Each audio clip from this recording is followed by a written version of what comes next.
Welcome to We Are Soccer, the show that talks about pro soccer, youth soccer, and everything in between. I'm Craig Hearn. All right, welcome to our brand new studio. We've been working on this for several months, and it's still a work in progress, so hold tight. We're going to get some better equipment, we're going to get some better everything, but it's a start, and we like where it's going, and we hope you do too. If this is your first time watching the show, welcome. Thank you for joining. If you've been a longtime viewer and you're watching us again, welcome back. As you can see, as I said, brand new studio. And it's not just me here. I have friends joining. We'll talk to them shortly. Do me a favor, if you could, no matter where you're watching from, whether it be Facebook, YouTube, Twitch, or Twitter, do me a huge favor. Give it a like, give it a share, give it a subscribe. We would really appreciate it. All right.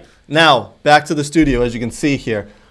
It's a work in progress, but we're very happy with it. This is a dedicated space for We Are Soccer. We're going to be here every Sunday from 9 o'clock to 11 o'clock live. We'll also be doing other videos and interviews in this space. It is a 100% We Are Soccer dedicated space. It's taken a long time to build out, but it's worth it, and it'll only get better as we go on. Today on the show, we're going to have a little fun. This is not like the old show. This is the new We Are Soccer, the soccer show your mother warned you about. That's right. There's a little bit of adult language in here. If that's not quite your thing, maybe move on. But if it is, stick around. It's going to be a little bit of fun. We are talking today about Man United and the shambles that club is in, Barcelona and the shambles that club is in. We'll talk about the Americans at Leeds. We'll talk about Erling Haaland and his start in the EPL. We'll talk about the MLS standings. We'll go Bundesliga chat. We're going to do it all today. All right? Lots of fun. It's hot in here, so I'm sweating. All right, before we get to all that, I want to introduce you to the boys at the children's table. Brooks, Nate, welcome into We Are Soccer, boys. How's it going, Craig? Oh, I'm excited. Can you tell? Yes, I can really tell that you're really excited in this great new studio that Craig has built. Nate, how you feeling? If he's excited, you should see my nipples. There it is. That's the show your mother warned you about. Yeah. I'm going to talk adult language like tax returns. Oh. But apparently I'm the kid at this table. Yeah, okay. The adult language coming in hot and heavy. Yeah. Ultrasounds. No. Brooks? Ultrasounds? Sure. Yeah, whoa. I don't know what that is. You don't know what that... No. Yeah, he's a youngster, Nate. Okay. He's a youngster. Don't fret. All right, why don't we jump in and start talking about what's going on here? Again, we've already talked about the brand new studio we're in. We're gonna have some TVs up in here. We'll have a couch. We'll get to watch a lot of the games. We are a little late to the season as that has now kicked off. EPL just completed week 2 of the season. Some results there that you guys and I were texting yesterday that I thought, I want that result to hold up because I want some content for today. I think we all know what we're talking about. Man United, 0-2 to start the season, -5 goal difference. Woo, there it is. All right, Nate. Listen, I gotta be honest. I'm sick and tired of hearing Man United fans tell me that it's the board's fault. It's the owner's fault. They're the ones who lost yesterday 4-0. Come on.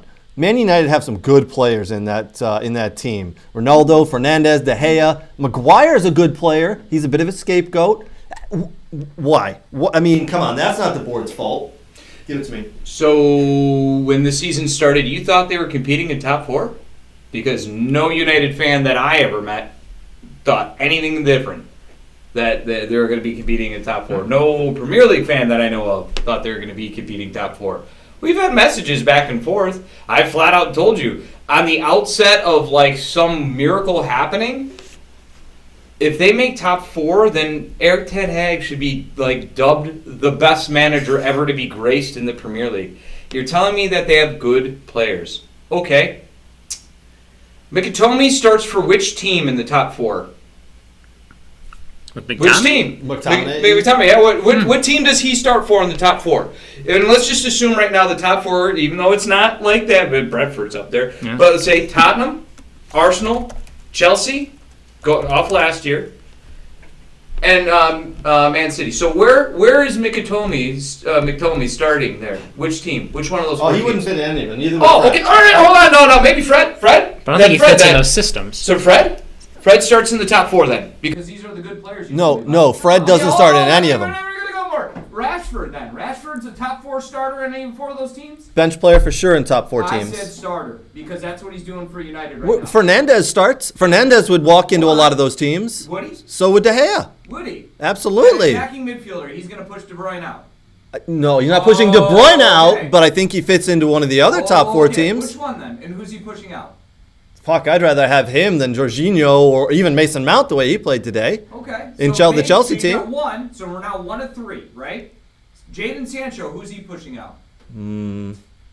Oh, Yeah, let's he- go Ronaldo. Let's talk about No, Ronaldo. no one wants Ronaldo. let's They talk can't about even- Ronaldo. they can't even Because get rid of he was- Ronaldo. Yeah, they can't get rid Of of him. him. So who's he pushing out? Are you starting to get my point here? You have a lot of names. That's cool. And they're supposed to be good, apparently, because of their large contracts. That's nice. But when it boils it down, I'm not sure that these guys are worth the grain of salt that they're being paid for at this club. So again, no one that I know thought this team was good going in the season. As it is right now. He brought on 3 players. All 3 players have never played in the Premier League before, right? He's Yeah. a new manager Classic who's mistake. never played in the Premier League before. Hell, let's take the name United out of it. When they finish, When they finished last year. when they finish 6, Something like 6. that, Yeah, yeah. just Okay, outside. is it unheard of that a 6th place team would have a bad game against last year's 13th place team? Is that like unheard of? Take the name out of the conversation. No, it's not. No. unheard of, absolutely Okay, not. so what are we talking about? You and I have different Man United friends. Absolutely, because every Man United fan I I'm a Man know, United fan. Fuck those other guys. every Man United fan I Adult know language. expects to win every week. And that's what United have done Cool. for the past 20 years. No, that's what they did 10 years ago. I don't know where those guys have been at. 10 years ago, they were winning No. every other week, okay? I don't know what they've been drinking, but I've been around and have been a United fan my whole life, okay? We can go into the Reasons later on a different show. But I was accused of being, oh, you only like United because they're winning, blah, blah, blah. Now it's like, ha, ha, ha, they're not winning. Why are you supporting that club? So which one is it? Okay, I'm told I can't use the history in the past. I agree. Don't rely on your history. But then don't rely on your history to say this team should be, this is United, this is United. No, it's not. Ole was wrongly fired. Can we all agree with that? This is not a good team. I said when he was fired, he was wrongly fired. He was used as a scapegoat. He shouldn't have been fired, number 1. I thought he overachieved for 2 years. For 2 years, that guy overachieved. Whether it was giving the any given Sunday Al Pacino speech, or I've never seen the Ted. Have you seen the Ted Lasso? I haven't seen the Ted. I have. The only, But I've seen Al does he Pacino's get- speech as well. Yeah, so he gets Yeah. it. Ted Lasso's You've never seen Ted Lasso? I've never seen Ted Lasso. We're going into that a little later. Well, I am Segment cheap. that. I refuse to pay for another streaming service until Apple gets MLS, and then I guess I have to do it. MLS. This is good. So. That sparks Brooks to life. Yeah, I know. I had to every now and then. You got to throw a nugget out there to wake the guy up. Well, you're swearing. I had my earmuffs going because you were Sorry, bro. I swearing. didn't mean Come on. It's my brash demeanor.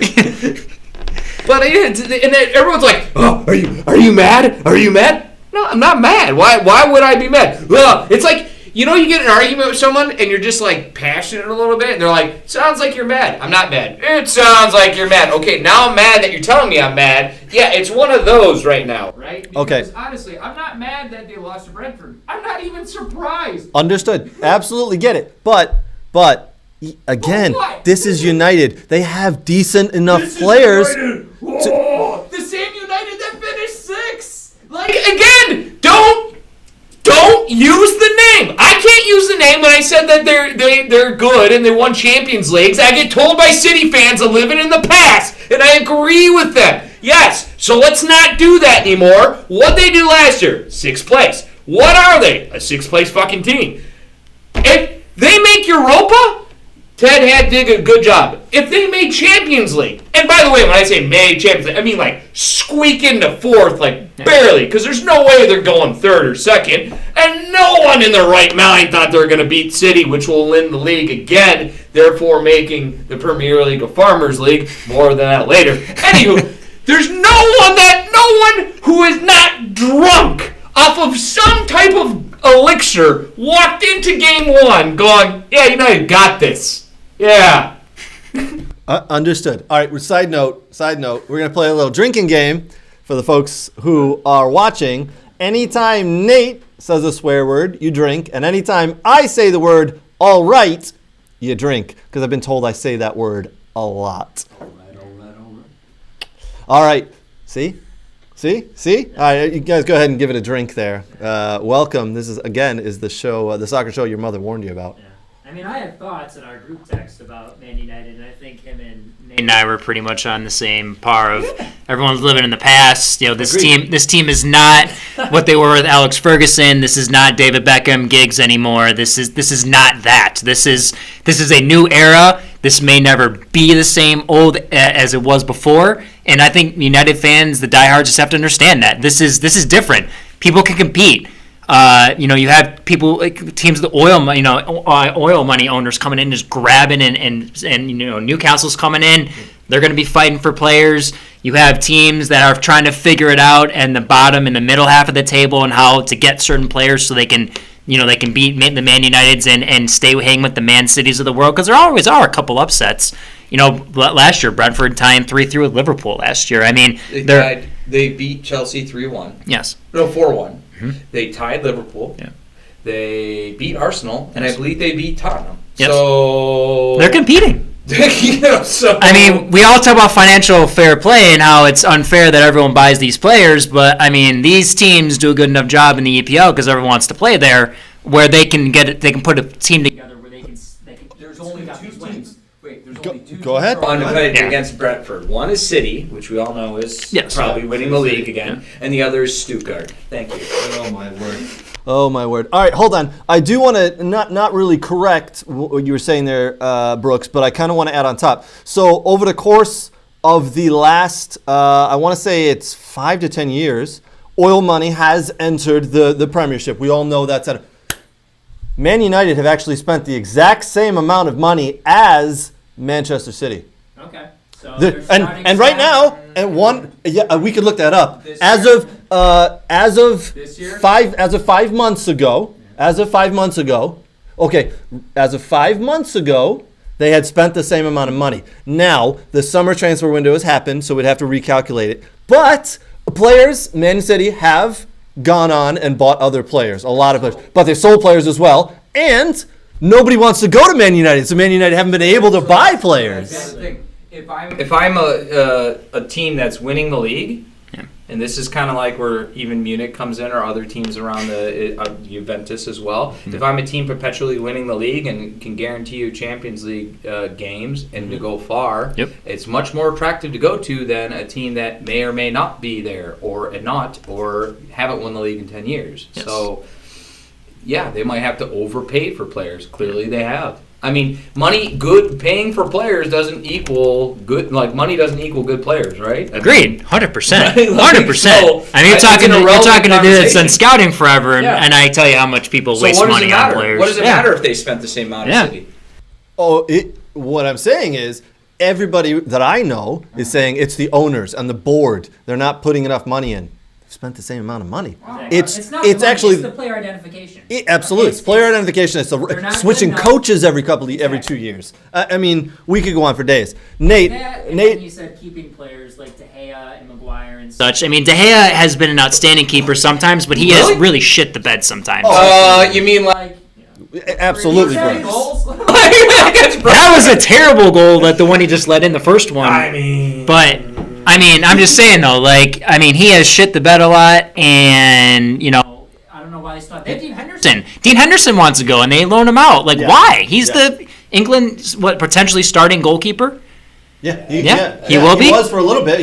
He pushed De Gea out of the team for a while. Then he got injured, and I believe De Gea earned his way back in. And toward last year, if it wasn't for De Gea, Man United would have finished True. 10th, 11th, 12th, something True. down So he there. comes in there, but Am I wrong? If I'm going to say he's a top 4 goalkeeper in the EPL, like on a top 4 team. That's going to get you to every year to Champions League. I'd probably say no. Last year, he was a top 4 keeper. This year, in the first 2 games, not so much. He's not pushing out Mendy. He's not pushing out Ramsdale.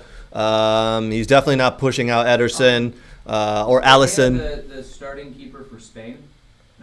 He is currently Is he? not. No, Okay, he's not. and moving on. Fair enough. I do want to ask. We could go on all day about this topic. I do want to ask Nate and Brooks, where do you think at the end of this season, realistically, you see Man United finishing? What spot will they finish First at? place. That's Spoken like a true Man United delusional fan. That's all the Man United fans that I know. I don't know who you're talking to because the fans that I've talked to in the Red Devils chat, none of us have this. Well, okay, at least me and maybe a few others don't have this point of view. I might get in trouble. Shout out real quick to the Red Devils. I'm not a Man United fan, and I do enjoy having them watch them lose, by the way. But that group of guys, they are very cool. I do enjoy chatting with them. They are very passionate. So shout out to the Detroit Red Devils, a really cool supporters group. So we'd like to do some interaction with them soon. Just an FYI. We have in Detroit a lot of different EPL supporters groups. There's a lot around this area. There really is. Yeah, the Liverpool guys know how to party. The Tottenham. Yeah, Tottenham. Yeah. All right, but back to the topic at hand. Yeah. Where realistically do you think Man United will finish up at the end of the 22-23 season? Hope and prayer or realistically? Realistically. Like, I'm putting money on this. Like if you know how cheap I am. Like if you were to say, Like, I'm gonna put that's a why I $10 don't bet have. down, and it would pay back $500. Like realistically, where are they finishing? I'm gonna say they're gonna finish on the outset of bringing anyone in. They'll probably finish sixth or fifth. Maybe. You think you think they have a good enough team to finish? Let's say fifth. We'll I'll go fifth? sixth. You go sixth. They're going to finish sixth. Yeah, sure. Okay. Brooks, any thought? For me, the longer they keep Ronaldo, the worse they do. Yeah. In my Oh, opinion. for sure. In my opinion. Well- if they don't buy him out of his contract or just let him walk to the side. And I just find it interesting, Ronaldo has been such a great player over his career, but it's kind of the point where everyone's kind of like, I think we've kind of discussed in our group chat, is kind of who really wants him. Where does he fit? Because at this point, he's a 9, that's really not scoring goals, pure 9. He still brings stuff to your team. But, so at this point, if they get rid of Ronaldo soon and they can fix things and get the right guys in there, he can get a group in there, I think top 7 would be good. I think it's interesting that you said if they get rid of him, they'll finish higher than if they kept him. Yes. Okay. Yes. That's interesting. I don't.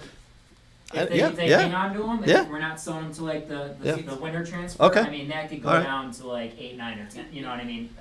Higher than 10 for sure they'll finish. Sure. At this point, he's a square peg in a round goal.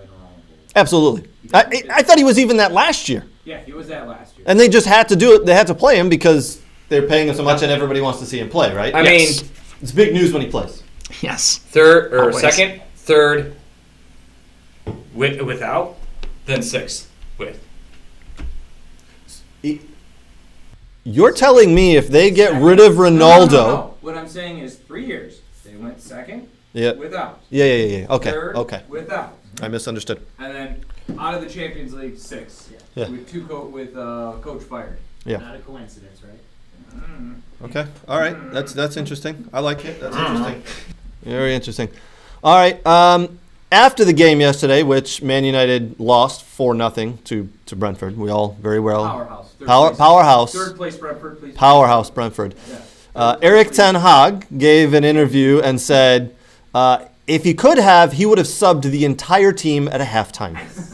I mean, these are words that came out of his mouth. They then canceled a day off today, so they were back in training today, and rightly so, to be honest, right? You just got your ass handed to you. Get back in practice. Get back in training. Let's get this right. I hope for his sake he got them out on the training pitch and he was in the film room, because again, poor, very poor. It seemed like they were at 6s and 7s all over the place. They are not grasping what he is laying down and the system he is trying to play. It just looks like.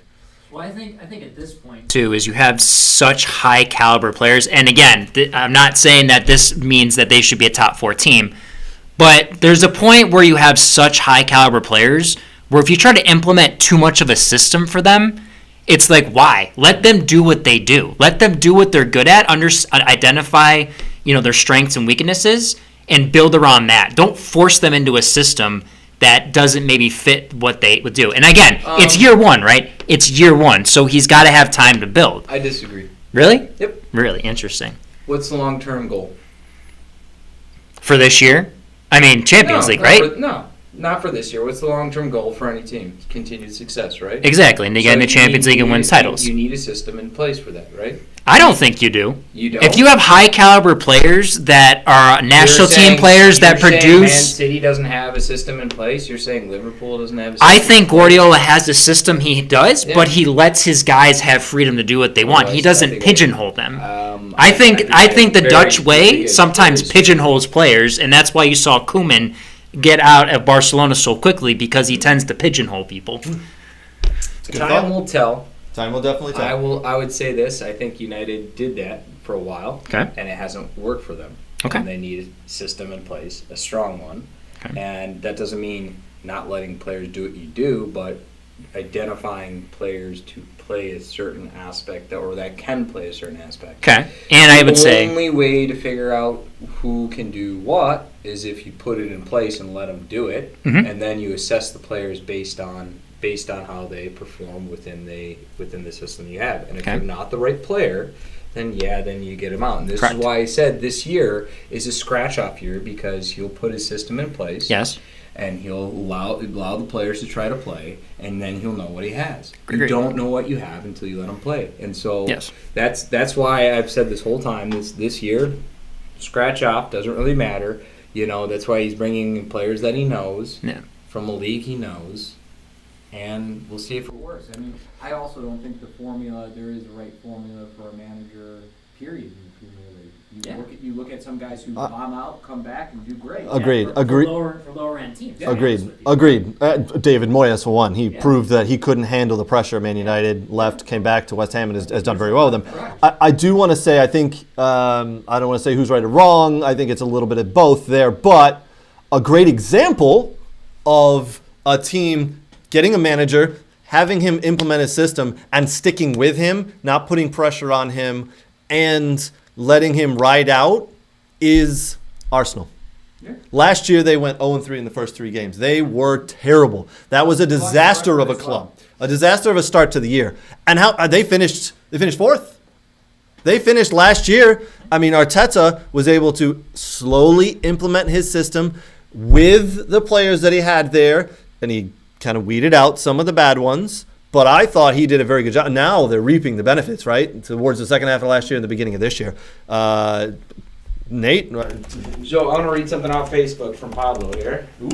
To be honest, I wouldn't be surprised if the players decided to play down to get rid of Erik ten Hag. Nothing against him, but these players don't like being told what to do. So Pretty bold from Pablo there. Yeah. Pretty bold. Is it I wrong? It's character though. Like Is it that's wrong? part of the thing is character. Is it- and- but is Is it wrong? Is that could that have been what happened with Oli? Is that not why Ralph Ragnick wasn't able to get anything out of these guys and said you needed? It- 10 new players. But that's the problem right there, because now you've got players or a group of players who think they're bigger than the club. We all know better. There is no player, no coach, no person in a club that is bigger than the club. Not even an owner. An owner isn't as big as the club. So that's a problem. So I think Erik ten Hag has a hell of a job on his hands, because now he's got to weed that shit out. He's got to go, you, this ain't happening, out, out. And he's got to have the freedom to bring in his own players. I don't think he's been given the freedom to bring in his own players yet. I don't think he's going to be able to. He's got to bring in his own players. But here's the thing. You got to bring in seasoned Premiership players. You can't bring in 7, 8 players who have played in, and no offense when I say this, the Bundesliga, Eredivisie, or La Liga. You need to have a mixture of those players and a mixture of players who've played in the Premiership, because it is unlike any league in the world. I mean, I think this goes Back to player identification for me. It's not just players that played in the EPL for me.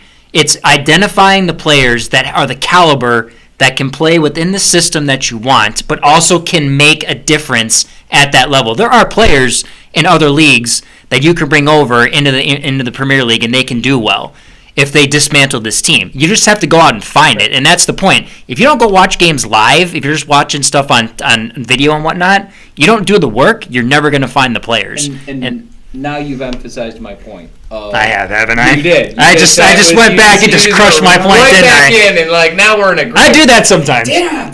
Oh, feels so good to be right. But that was my point of put the system in place, because you need Premier League players. Okay, agreed. Who? Where? What? Which guy's not doing what he's supposed to be doing? And I don't think that's known yet. And that's why I said this year, you're going to go in, you're going to put the system in place. It's going to look probably bad. It will. Like really bad. Yeah. Right? And then it'll start to maybe look a little bit better, but probably not that good. And then maybe you get a player or two, maybe, or not, in January. And then, really, the next year is when you're going to start bringing guys in, because you know what you have with the system you're playing. Yep. And this is actually the same conversations I've been having with everyone else in the chats of the Red Devils and whatnot. And when they're like, you need to buy this guy, you need to buy that guy. And I'm like, why? What system are you playing?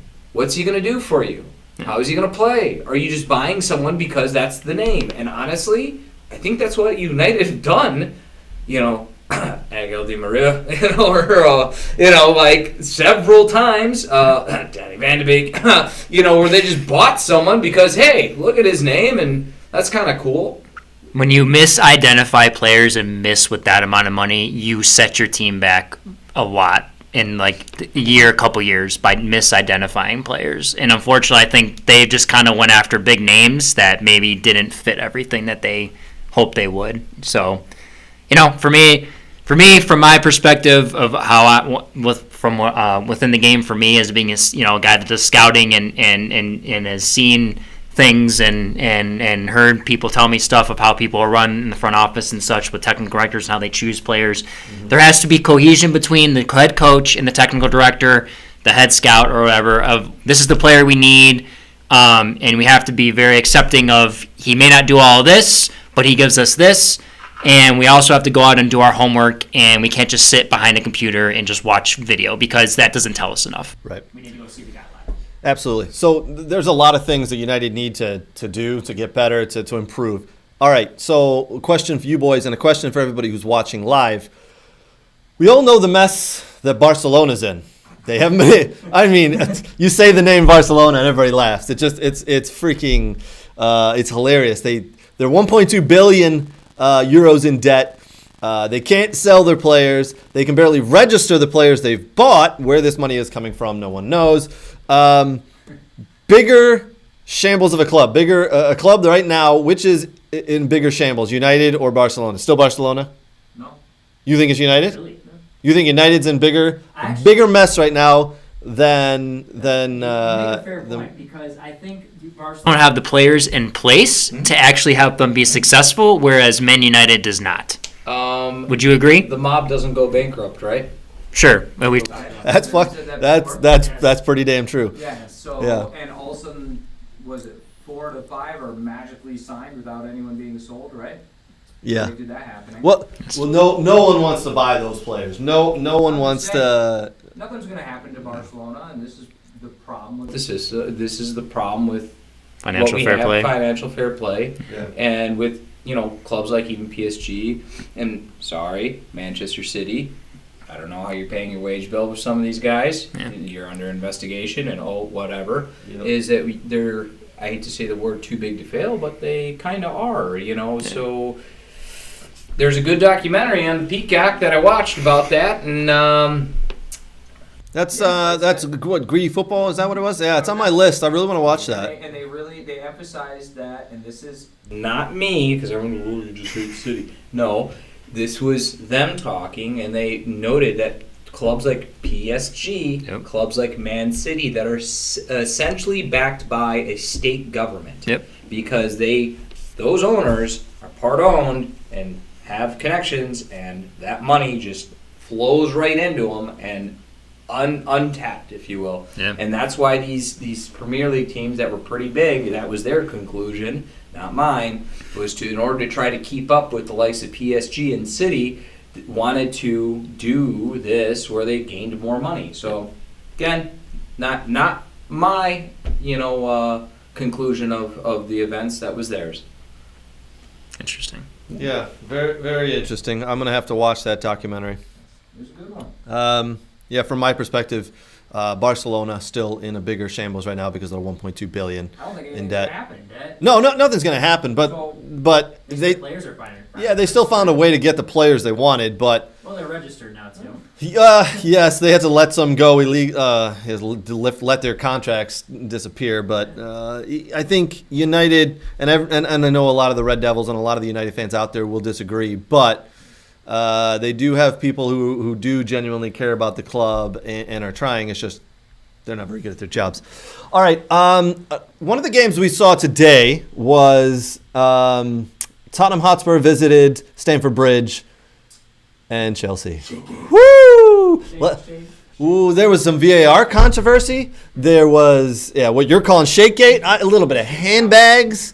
Let's jump in and first, my quick assessment of that game. I thought Chelsea looked really good, to be honest. I thought Sterling up top. They played I think it was a 4-3-2-1 essentially with Sterling as the top man. I thought that was a really nice. Nice idea. I liked the way he played. I thought he did very well. He was at the center of everything. That's a great pickup. Everybody thinks that Raheem Sterling is in his early 30s. He's actually 27 years old. He's hitting his. He's just because he's been around the scene for 10 years. Yeah. He's got another 4 or 5 years in his prime. So 43 million pounds. That's a great purchase. It's like Mbappe. Mbappe's been playing forever. Oh, yeah. Like, how old is that guy? I mean, 21 now? Yeah. 22? Jeez, Yeah. past his prime. But I thought Chelsea played very well. Got a little unlucky, especially at the end where Cucurella had his hair pulled, and that's a clear foul on that corner kick. VAR, disgusting. Doesn't watch. Doesn't look. The referee standing right in front of him doesn't do anything. Ball comes in, tied 2-2. Great game though. And then we got Shakegate at the end where Conte, I don't know if everybody's seen it, Conte walks past Tuchel, goes to shake his hand, grabs his hand but looks away. Tuchel wanted to look him in the eye and handshake.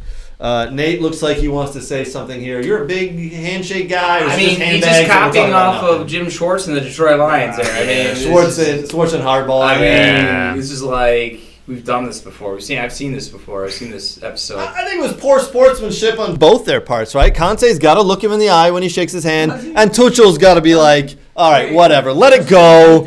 Let it Is there a go. rule that I don't know about? Where you have to look someone in the eye. Could it be that he was just pissed and wanted to like walk off and just like not deal with things and That's a Conte thing. Did Tuchel really have to hold his hand and yank it back, which is what he did? Yeah. And don't get me wrong. That's exactly what he did. That's absolutely what he did. And poor taste. Yeah, and then don't get me wrong, I'm a Tuchel fan. I mean, he's German from the same area of Stuttgart, so, I'm always going to side with him. But, I mean, come on, dude. I mean, just let the guy walk away. Who cares? And you can say later, yeah, I thought it was a little disrespectful. We should, blah, blah, blah. And then at that point, what are you going to do? And I hate to side with Conte because I'm not a huge Conte fan or a Chelsea fan, but what are you going to do there? The guy's got your arm. Like, what are you, like, you're trying to leave, and you're like, wait. All right, now what? And you're already mad. And as someone who can get mad once or twice, has been known. No, you? No, not Nate. No. The worst thing you could do to someone who's already like annoyed and mad is then further like throw kerosene or gasoline onto the fire. That is that. So I'm not trying to put it all on Tuchel, but I mean, put a little on there. Yeah, I agree. It's just two guys passionate about their team, about the sport, getting at it, but there's something to be said for the handshake afterwards. I will say that. That's all very fun, all very well and good. We could exploit that and recreate it and do whatever about that situation. Bigger question coming out of this game for me: Christian Pulisic doesn't get in until the 85th minute. He hasn't played very much. Looks like he's in Tuchel's doghouse again. This does not bode well for Pulisic and the U.S. men's national team. No. He's not getting minutes. He's getting shit minutes at the end that no one wants to get. He needs to play.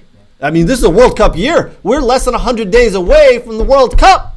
He's got to play. Should he leave Chelsea? Does he need to find a new club? You know who's also having that issue? Pepe. Oh, for Osberg. Got in on the 90th minute. Yeah, Ricardo. Yeah. Yeah, you're right. So now we've got Pepe, and who's not getting minutes. Now we got Pulisic, who's not getting minutes. But we have a lot of other players, a lot of other U.S. men's national team players getting the Premiership, which is good. Aaronson's doing really well at Leeds. And Leeds fans are loving him. Absolutely, and they should be, because he's working his nuts off in the middle of that field and creating things. But Captain America, Pulisic, I don't know what more he can do to get minutes. Does he go? He can't go To Barcelona, where he's linked to before, Yeah. because that was the big. He was linked to. He was linked. Why can't they just buy him? Go to the mattresses, right? All right, it's no big deal. I mean, they bought 5 players without money. What's a 6? Here you go. What's more debt? It's like a teenager with a credit card. The U.S. government. More debt, right? Speaking of Barcelona and American players, Dest isn't getting a ton of minutes there either. He's apparently he didn't even make the oh yeah, God, linked to United. He didn't even make the match day squad yesterday in the 0-0 draw that they had. But back to Pulisic though. The Juventus were interested. There were rumors that Juventus were interested in him this past summer. He has stated that he wants to stay at Chelsea. He wants to make it work. But at some point, he's going to have to leave. It's kind of funny. It's like Juventus, but then McKennie and Conte wants him at top. You know, it's kind of funny with all the rotation of all these players and who wants who and who's on loan for all the American players. Side note on Weston McKennie was just handed the number 8 shirt at Juventus. Was the 14 shirt last year. Not that this makes a big deal, but when you get a shirt number that's 1 through 11, that pretty much means you're my starter and you're my guy for this position, right? So Weston McKennie growing up and getting into Allegri's starting in the starting 11 there. That's good news. But he's kind of like solidified the spot, you know, like we need him. We know we need him. And I mean, it wasn't a year or so or two ago when they were in some trouble that McKennie was one of the players that was heavily talked to about being transferred out. Yes. They didn't want to transfer him out. Agreed, But yep. it was the one player where they could get the most amount of money for him. yes. So that's the only reason why it was even considered. Because they were in financial trouble. Another big club in financial trouble. They chose to keep that. This is my point. Yeah. They chose to keep him Yep. despite being in financial trouble and being able to get money for him because Yes. that's how much they valued him. yes. Yeah. So I don't know. Where does Pulisic go? Bundesliga? Back there. Dortmund? I don't know where he fits in the Dortmund squad anymore. I know, right? You know, No, but Not Bayern, that's though, my right? point. It's easy to say, hey, go find a new club now, but when you make a certain amount of money and you're used to a certain amount of marquee, Yeah. and you're trying to go somewhere better. Okay, where do you go where you're going to Yeah. be better to get that playing time? I mean, with another EPL team, maybe, but who's got the money? You know? Well, Newcastle? you're not. That's a good call, actually. Good call. Newcastle? And But but then you're not playing Champions League. You're Exactly. not part of a Champions League squad. But At least he's If that- playing if in the depends on EPL, and he, True. that's the big thing. Everybody wants to go where the Champions League is, right? Yeah. I'm not going anywhere unless Champions League.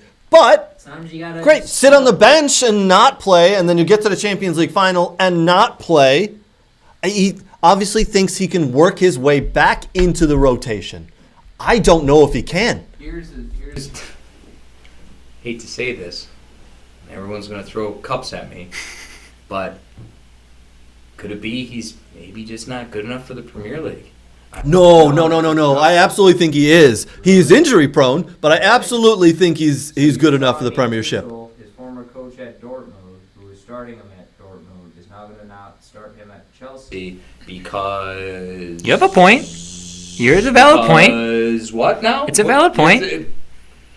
It's a valid point. Listen, everyone's not cut out for the Premier League and the grind of the Premier League. But, you know, moving into a Juventus or Real Madrid or Barcelona or whatever, like, you know, it's still, I mean, the Premier League is tough. You're fighting, you know, you're playing once a week, then you get into the winter, you're playing a couple games a week, and, you know, it's easy to lose your spot. Because there's some guy right behind you. Let's take an example that that no one's going to argue about. Timo Werner.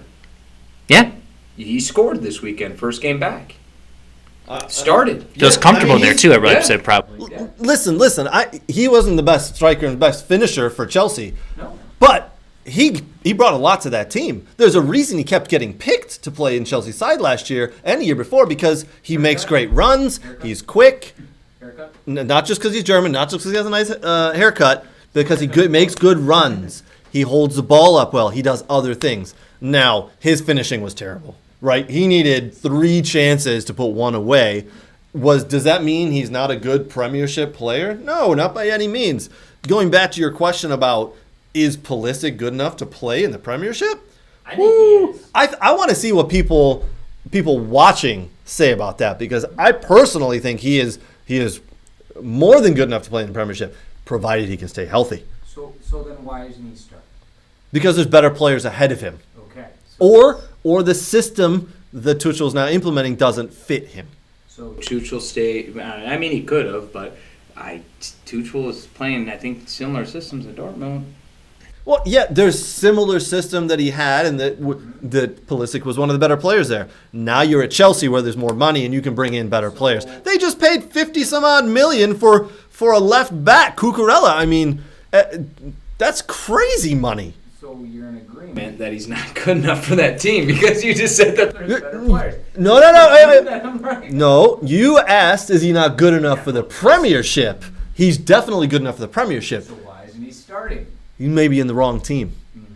Yeah, I mean, The wrong team with his former coach?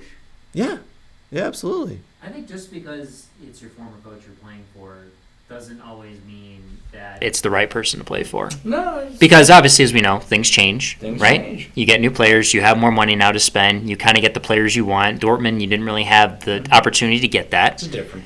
It's a little different game, so he's got more ideas, and I can spend money on this player. Or if he's not making the decisions, it's the person above him there, and he's forced to play those like at Dortmund hand. has a different philosophy. They do. Too. A lot of the And we'll Bundesliga get into teams that do. a little bit later, but Yeah. the fact is they want and encourage you to play the younger players. Yes, correct. As much as a lot of the Bundesliga clubs do, and they have a different way of selecting players as well. A lot of the teams, it's very much an agreement where it's not one person in power like these EPL teams where they say you have to do this, you have no say as a coach. or the coach, the sporting director. So where does he go? Agreed. So are we in agreement that he needs to move? Are we in agreement that he needs to find somewhere to play? Because, like I said, we're less than 100 days out from the World Cup, and he is our star man. Yes. He needs to move. He needs to move in the Premiership, in my opinion. And he doesn't have to be a Champions League team he moves to. Maybe even a loan move. There's nothing wrong with it. There's still 2.5, 3 weeks left in the window that he can move. I don't see Tuchel moving him. I don't see him going and wanting to move him. He would have to demand a move. I don't think Pulisic will do that. The tough part with Pulisic, Sick with him, and I noticed this. I kind of make this point sometimes when he's playing with the national team is he scores goals, but he's not kind of like the Ronaldo or whatever that's you can rely on to like win you the game. I think he has moments where he puts the team in the right situation to win the game, but that's the problem I think with Pulisic when you're looking at him as a player is he helps in he helps with the team. He does well like multiple things by driving at guys, getting down the line, cutting inside, combining. But if you're going to say he's a guy that's going to score you 15, 20 goals and win you games left and right, I think that's the tough part about playing the EPL is you want a lot of guys like that can take over games and win games, which Christian's more of a role player, I feel like. Do you agree with that? Well, so we got Michael here on Facebook saying Pulisic needs to move, so he agrees with you guys. For sure, it's a waste for him to sit on the bench. We have Kurt, I believe, saying Chelsea are just pissed off with the USA. Put him on Leeds and see what happens. So it's like Leeds America. I don't think he fits what he does at Leeds, though, with Jesse Marsh's pressing system. Though he will run and go, but I don't know. Yeah, I agree. Yeah. I'm more of a interesting to see him there. It is. It would be. It would be great. Aronson and Pulisic on the other side, I'm more right? of a meh on this topic. Okay, you just got rid of Werner, so you just kind of cleared his spot a Yeah. little bit. He's 22, 23 still? I can't remember. 22, Still young, 22. yeah. 23. Yeah. So 23, yeah. Okay, thank you. So he's still young enough where it's not going to like be career damaging for him to sit on the bench. True. He's getting in some playing time. He's getting in training time. It's early in the season. You are going to be playing a lot of games. I think it really depends on those conversations that he's having on the backside or in private on what his role with the club is. Should he move? I don't know. It depends. I mean, it depends on where he's moving and is it a better fit for him. Not like, he could go play for, I don't know, Brentford and beat United, but no one will be a mid-table team. But is that really challenging for him? Like, I don't think the style would suit him either. Well, it's just making, somewhat of a joke and but you get my opinion. Like, I get it, yeah. You're going to go from a League's team, someone competing first, second, third there to where, you know what I mean? And that's those spots are not readily available for, as a starter. And I don't know at this early in his career if he should take that step back. I understand it's World Cup year, but at the same time, I think he's getting those reps in with training still a little bit. And I think for him, experience in big matches, for seeing how big-time coaches and big-time players prepare for big matches, I think you're still learning a lot. Yeah. I mean, for me, I think what's the common with a lot of athletes now is they want to play with other good athletes. Yeah. And I mean, if you watch the Last Dance documentary with Michael Jordan, I mean, he had Scottie Pippen and Dennis Rodman, but for the longest time, when it was only him and Scottie, and he had some other guys with Charles Oakley and the guys around him. I mean, those weren't superstars. When you were playing in the 90s and such, I mean, you didn't have all these superstars around you that people were buying left and right. And Trust Brooks to bring in the basketball comparison here. I love it. That's all right. For me, though, is that an environment where Christian needs to be the leader on a club team, to be the go-to guy? Is that something that's good for him to be in rather than being just a role player? You know what I mean? Like, does he need that? I mean, he is that for the national team, but does he need to have the club level a little more where then he gets more playing time? I mean, I think there's something to be said for a guy that wants to fight and scrap maybe for a team that's not in Champions League play or Europa League, where he can get on the team and make a difference and then get them somewhere and then, make a move back. I mean, look at De Bruyne. I mean, Chelsea didn't want him. He goes to Wolfsburg and then, Man City, and there you go. Like, totally different player. I mean, that could be very realistic for Christian Pulisic. Mo Salah did the same thing at Chelsea. Didn't work out well. Left, came back to the Premiership. Boom, star. There you go. Just an example. I agree though. He doesn't need to be the star man, but it's hard to not be the star man. Then all of a sudden, when you go to your national team and jump in and be the star man, it's hard to just flip a switch and be that man. I think if Pulisic wants to be that guy, though, he needs to learn how to do that. In my Agreed. opinion. He needs to go That's somewhere why where he can do great that. Athletes have, in any sport, have Yeah. always been able to do that. But Yeah, agreed. All right. There's some interesting, we'll call them results this weekend. The table for the Premiership looks kind of a little strange at the moment. Tomorrow's game is Liverpool versus Crystal Palace. I think everybody's kind of expecting Liverpool to kind of win that one easily, but Crystal Palace have actually done very well. So that could throw a wrench in there. I don't know if I'll be betting on that one, to be honest, because Liverpool tied the first game of the season and kind of let me down and lost some money for me. Those bastards. I want to read off some of the results that happened this weekend. So Everton won as they visited Villa Park and Aston Villa. Villa were cruising in this game, went up 2-0, then scored an own goal, and the last 10 minutes was heart-pounding for us Villa fans. It was a tough one. Arsenal 4-2 against Leicester City. Arsenal look phenomenal, in my opinion. They are going to be top 4 for sure. I don't see them topping Man City. I don't see them topping Liverpool, and I don't see them topping Chelsea, but I see them being that next best team. I think top 4. Remember when they lost to Brentford? Yeah, that was last season. And they stuck with the coach. They stuck with their plan. They brought in some new players. Yeah, I agree. Brighton and Newcastle 0-0. All that money that Newcastle spent hasn't really done them any good. They won last week. Then they tied Brighton Hove Albion. Brighton Hove Albion, that's not an easy game. They're a good team. Potter's doing very well for. Good for them. Man City 4, Bournemouth 0. Man City cruised in that one. It was interesting, actually, in that game. Haaland should have scored in the first 10 minutes, but Phil Foden didn't cross the ball, didn't square the ball to him. Foden went alone and missed. Foden was then subbed at halftime. He did score a goal, but was then subbed for Grealish. Grealish didn't start, but came on at the half. And in the game last week, Haaland had 2 goals, looked like a machine, looked like he could score almost 30 goals this year in the Premiership. He is looking good if he can stay healthy. We know how he's injury prone. Nate, you look like you want to say something there on your boy Haaland. Oh, no, I'm not surprised he's doing a little bit well, but again, let's see what happens when he plays some of the bigger teams, and let's see what happens as the season goes on, because, he couldn't do it elsewhere. The wintertime in the EPL is the true test of a player. When you're playing and then you play those little competitions and, maybe I love how you just called the FA Cup and the Carabao Cup little competitions. That's all right. That's all right. But They're nothing compared to the Lamar Hunt U.S. Open. Exactly. Yeah. Exactly. This is true. MLS. MLS. But anyways, but that is the true test to me when you're playing in the wintertime, everything's condensed. You're tired, you're trying to regenerate, you're trying to get through things, and they need you to win these Titles. That really tells you a lot about. Agreed. I don't. They take the time They off. do. I don't see. Yep. I don't see him on a rainy Tuesday night in December going to Stoke in the FA Cup. I see him sitting on the bench or being left at home, Sure. and him being Yes, used in the bigger games, right?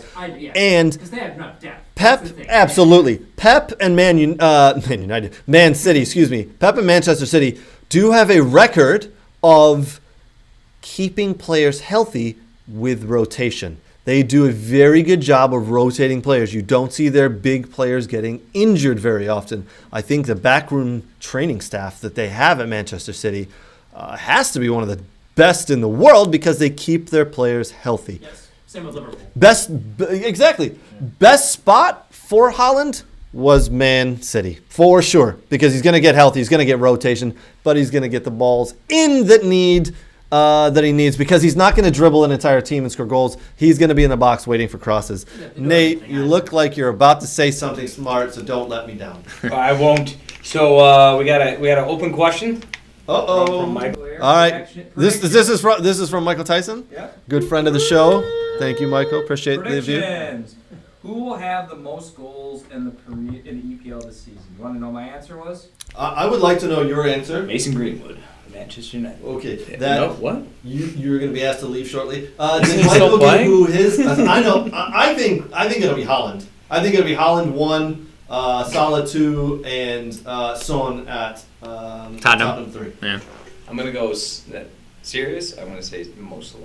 Mo Salah 1. Does Haaland finish with 20? It depends if he can stay healthy. I think based on what I just said about the rotation policy at Man City and how the backroom training staff keeps those players healthy. Rotating player, then definitely he's not. Nope. He won't be used in the shitty games of the FA Cup or the Carabao Cup, or I'm sorry, the little competition as Brooks calls it. Premier League where you can rack in a ton of goals. Absolutely. Okay, But I so- still think he scores goals. I still No, think I'm not saying he won't. will I find still a way. think He'll be number one. I like how the Moose Cup they call it too. Yeah, the Moose Cup. Like the Yes. EPL can't be on top all the time. All right, come on. Yes, it can. Yes, it absolutely can. I love how we're talking about cups. We're talking about everything. Just so you guys are aware, the We Are Soccer product of the day.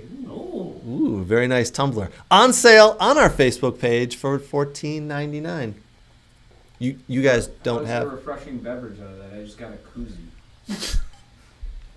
You got to earn the tumbler, my friend. Is that why they're stockpiled behind you? That's supposed to No comment. Those are for display only, not to be given to employees. Yes.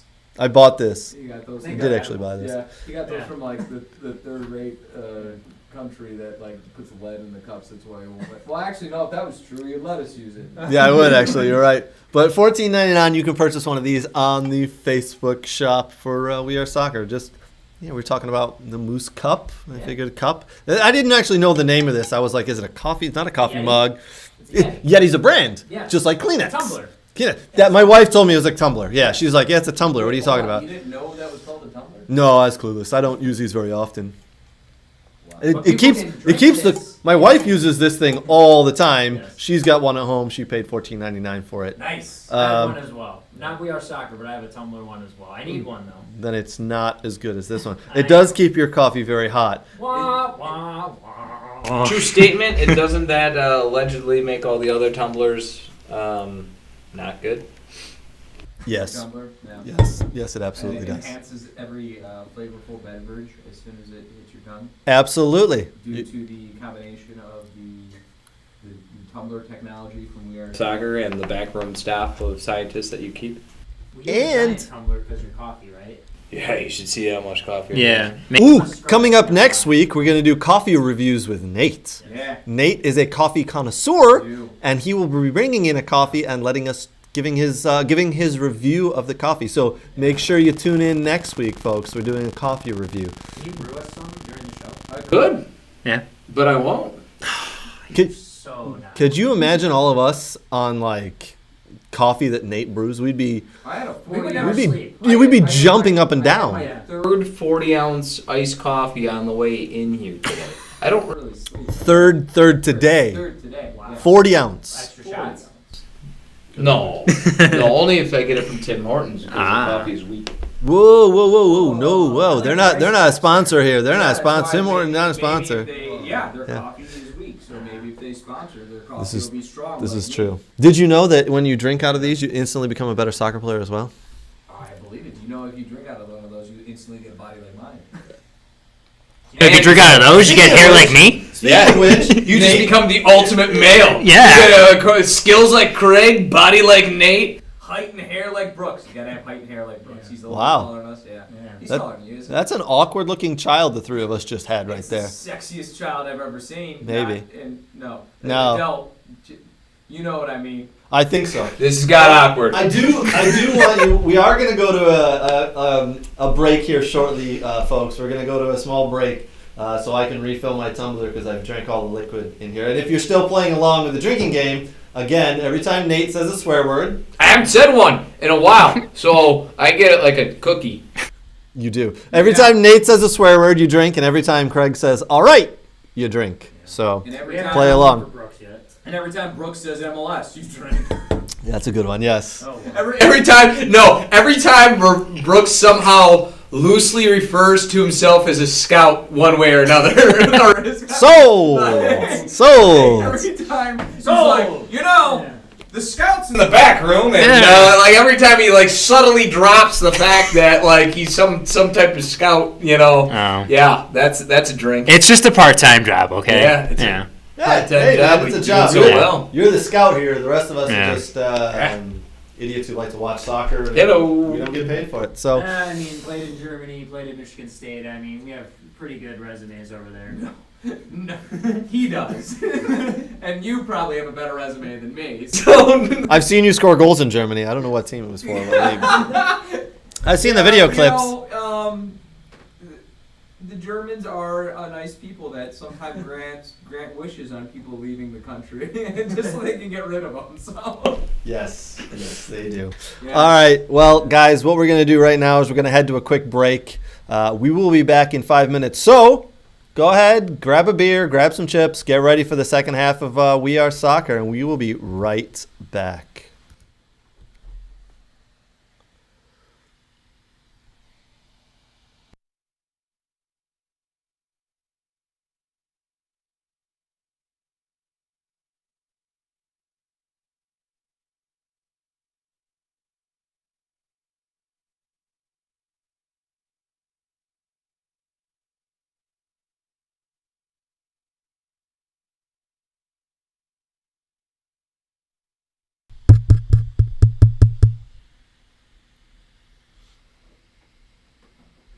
Okay.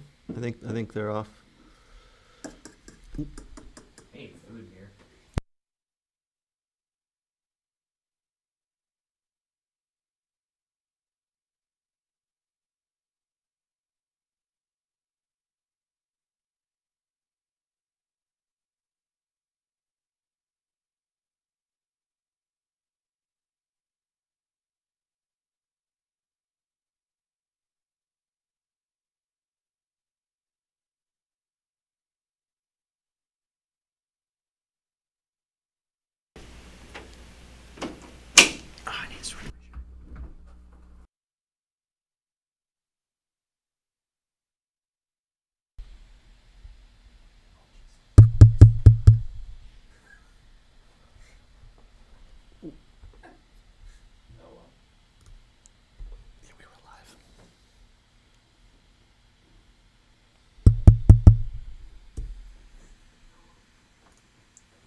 All right, we are back from our little break. Hopefully you guys have. Hopefully you have. All right, we are back. Mute myself there. Apologies. You probably heard us in the break as well. We're still struggling with this new technology stuff here, as you can see. But we are back from the break. Hopefully you got a beverage. Hopefully you got some snacks and you're ready to join in the conversation. Go ahead again in YouTube, Facebook, and Twitch. Throw us a comment, throw us a like, throw us a share. We'd very much appreciate it. We're going to jump in now, and what we're going to do is a little bit of local soccer. Brooks, why don't you tell us about Michigan Soccer Central? What's going on? What have they got coming up in the next week here? And tell us about Michigan Soccer Central as well for our folks who don't know and are watching today. Yeah, so Michigan Soccer Central is I don't know, a media outlet probably is the best term to use them as. It's kind of developed into a media outlet, that's for sure. That was started by Dan Garnell, who is a local guy around here. Started doing photos, started doing just a bit of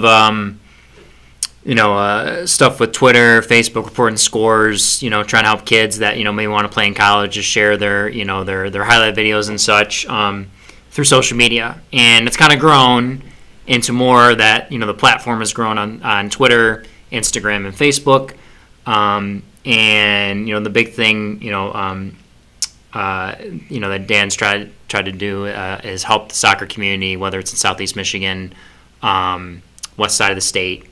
It doesn't matter. And he has a little stuff in Ohio. And it's more than just Dan. There's a whole group, you guys, right? I mean, there's a whole Slack team that's.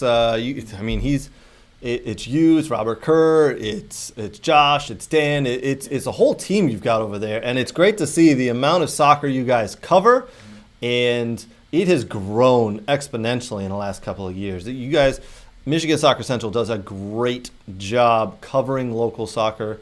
I've become very good friends with the group, you and that group, so it's good to see.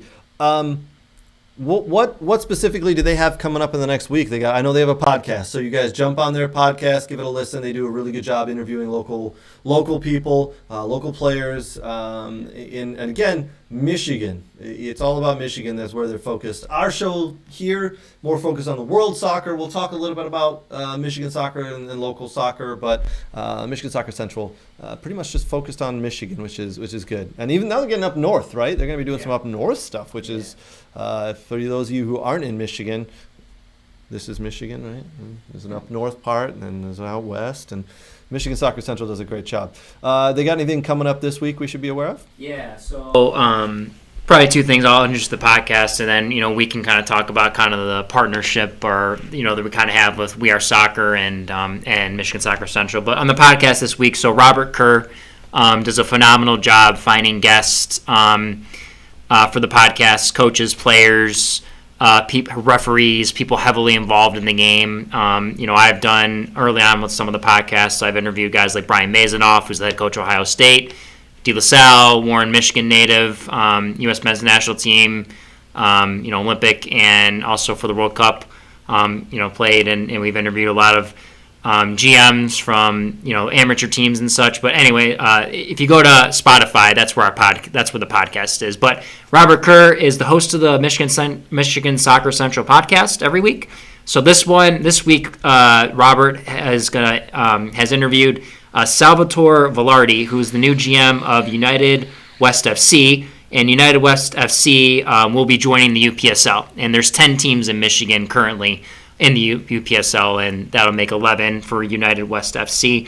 And then he also usually interviews the DCF players, so we kind of like a DCF player of the week he interviews, and that'll be Francis Atuhene this week. So good timing. Francis with the game-tying goal in the game against Oakland Roots, which Nate went to. Yeah, it's good to see you there too, bro. Yeah, we'll talk about that in a minute. Yep, we'll talk about the DCFC game in a minute. Yep. So but we will be doing. Well, hold on. What was your favorite part, Brooks, live at the stadium that you saw live when you were there live? I thought it was going to rain. I'm sorry. Yeah, well, you can't get wet. Brooks is so sweet that he melts in the rain, so we had to avoid going to the match. That's cool. Yeah, I Happened to be a man and just kind of showed up. Yep. So, Hey, But- Greg, remember when we went and saw like USA national team games in the blistering cold, and we weren't like I do, Nate. Yes, I do. the elements. Oh, Hi, Brooks. Hi, Brooks. Hi, How are Brooks. Brooks, we could Anyways. invite you, but weather. Yes, I know. Maybe when we go to Atlanta one day and it's in the dome, and then you don't have to worry about that. Or in the summertime. He doesn't want the No, rain it's messing too hot. up his hair. Yeah. It's true, and I a believe good right point. Now, last I checked, is considered what we call the summertime, Brooks. So Yes, I know. Yeah. It is. So Brooks, Michigan Soccer Central, and We Are Soccer will be collaborating weekly, and they will have a small segment on the show here, and we will be kind of featuring some of the stories, some of the news, and some of the things that Michigan Soccer Central does and has for the week. And that will be starting probably next week, we hope. This week, we're just using this spot to tell everybody about Michigan Soccer Central. Go ahead and look them up. They get a very nice following on Twitter, good following on Facebook as well, and on Instagram, I believe, as well. Yes, yeah. So I think like over 8,000 for Twitter. Wow. They do pretty well on Facebook. And Yeah. I think it's a couple thousand on Instagram. So, and that's Dan just starting Twitter and Kind of people taking over, but that's been from scratch, and Yep. he's done a good job. So All right. I heard one day when you run out of like competent coaches to bring on, you might need me. You're like, oh, we tapped the well. Can't we go back to the other ones? Got any incompetent ones? Bring on the Nates. Bring on Nate. All right, Nate. I see you have a costume change. Let's talk about that. You do too, but this one specifically oh about Detroit City FC. They played Oakland Roots last night at Keyworth Stadium. Was it a sellout or was it just shy of a sellout? I think it was just I don't know shy. what's considered a sellout there, but they had 7,000 people. Okay, so just shy. I think it's just so- over 7.5 is a sellout. They had over 7. Okay, so, then they were- but still a very good turnout for Oh, a yeah. night where potential rain could happen, but didn't happen. Maybe they would have had a Brooks. sellout. Sellout if certain people didn't want to get Their hair wet. oh Who are jeez. you referencing there? Just we're all. No one in particular No. off to my left named Brooks. Yeah. Yeah. Anyone. Could be anyone off to my left named Brooks. What? To his credit, he did watch it because it is on local television here. Oh. He did watch. So, Nate, good crowd, good atmosphere, good game. First thing, we all know the crowd at DCFC. Yep. Is it ever bad? Is it ever bad? Is it ever bad? No. it's always- Actually, I'm going to say right now, and they're, going into USL, right, they're playing much more games than they traditionally have. They went from, playing like 11 home, or 8 home games? Like 15 games 15, in a year. 15 maybe? Yeah, 14. If you want to include friendlies to, Sure. double that now, right? Yeah. And Or like 30-some games. yeah, 34. and I think the crowd in attendance of all these games have been nothing short but of impressive / amazing. I don't know if you guys would agree, but at least the 3, 4, 5 games that I've been to that I've made out there have always been great. I brought my daughter. It's her first game. So Sid the soccer phenom, 2014 Jags green team. Coach Crawford lighting it up. No, it was her first game. She's bugged me in the past to go to games, and I've reminded her she doesn't like watching it on TV. And then I don't know. I was taking my my team that I actually coach. We were doing a kind of a team bonding type event, so we all went down there as a group. And I said, well, you know what? Let's give it a whirl. Worst thing that happens is she wants to go home early, and then now we know. And she, to my surprise, stayed the whole time, loved it. At the 80th minute, she looked tired. She is usually a pretty early bedtime. And she went, she asked me how much time was left. I said 10 minutes, and if you wanted to go, we can go. And she goes, no, let's stay. And that's when the game tying goal happened, and Yeah. everyone went crazy. And she loved it. She said that she had 3 top moments. Top moment number 1 was the goal. Top moment number 2, which is a really cool thing. So hats off to all the players at the end of the game who take time to shake the hands of, especially the kids.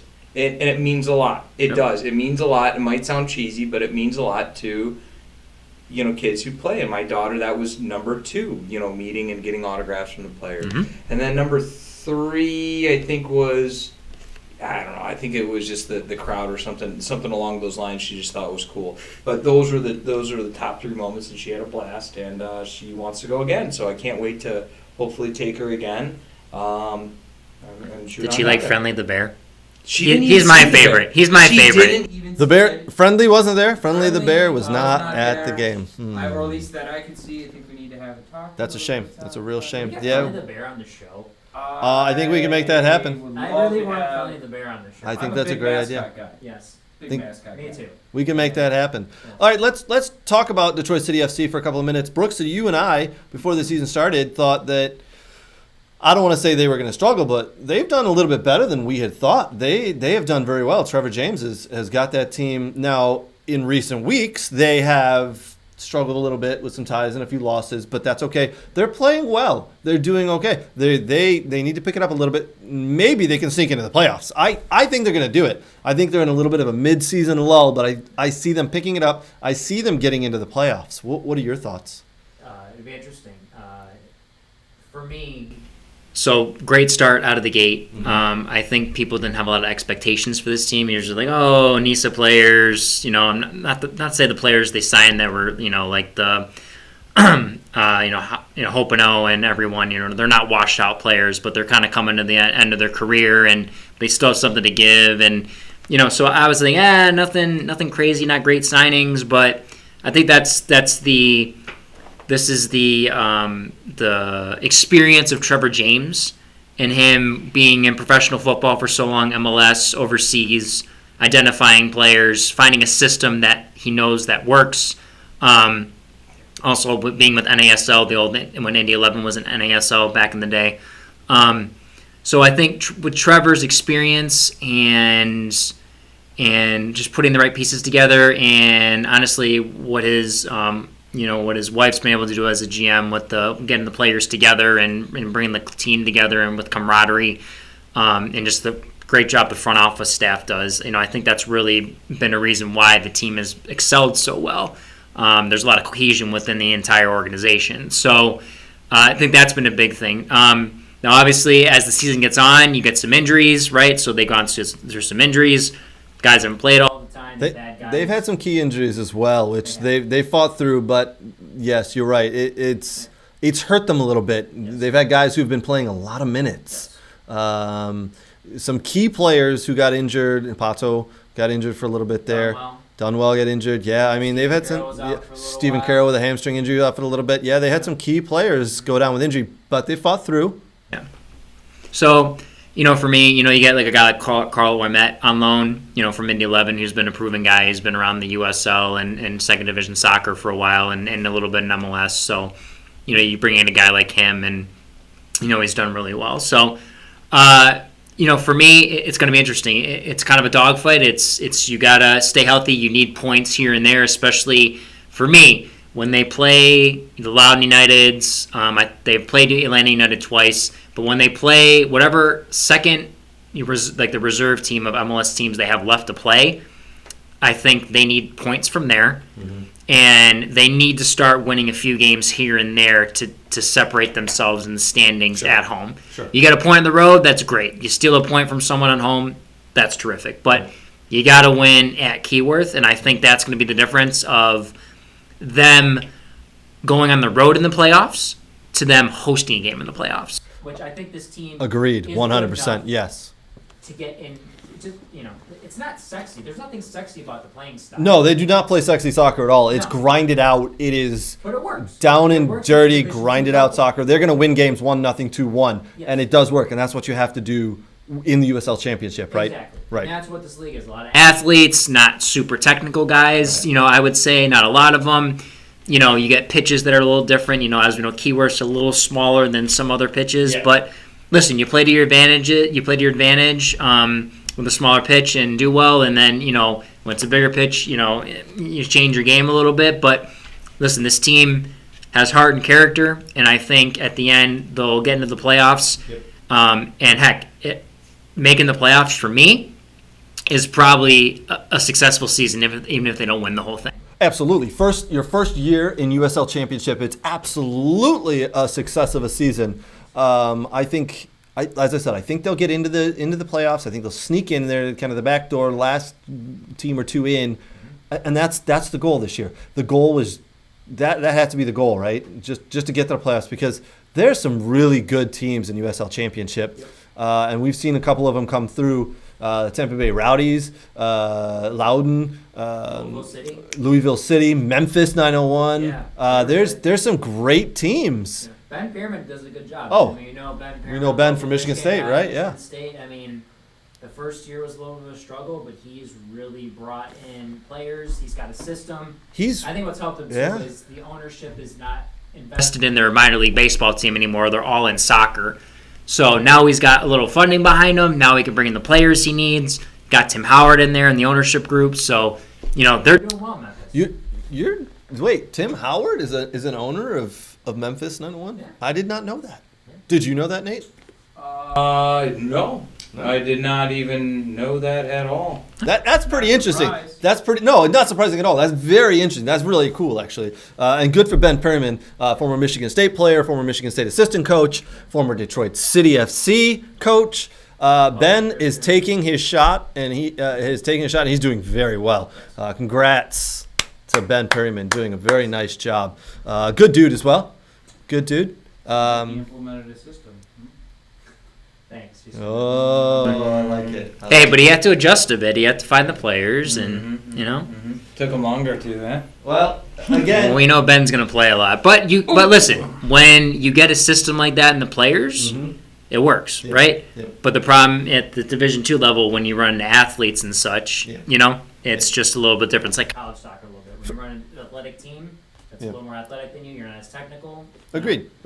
For those of you in the Metro Detroit area, make sure you visit Keyworth. There's still quite a few games left. The season goes all the way till October, so we still got August, September, and a little bit of October. Plus the playoffs. Plus the playoffs, which we said they're going to get to. Yes. We said they're going to get in there. So get down there. It is a great time. As Nate said, one of the best things about going is just the atmosphere. The Northern Guard and the fans, they bring a hell of an atmosphere. I went to a game July 23rd. And I brought 2 or 3 people who'd never been before. Man, oh man, we did the march to the game. We did the game. We went out for beer afterwards. They told me that was one of the best sporting events they've been to in Metro Detroit in a very long time. The price of what you're paying. The value Yes. is just We Can't beat it. cannot beat it. Played for, we got a suite there, and I think we all chipped in like $100 for the suite. 18 of us going, and now that might sound like everyone. But you got beer and food. Well, yes, and that's the Yeah. thing. Everyone chipped in and got like a beverage and food, and we walked out of there with like to-go containers of food Yes. and beers in pockets. We had too much food and beverages for 18 people. And I'm not kidding. Is that possible? Too much food for Nate and people he's with? You gotta remember. I'm on a calorie level of like 18. So you were then. Yeah, I was that Yeah. too. So I'm staring at people eating and crying. Anywho, Was it burger and fries like Nate Brooks's shirt that you guys were?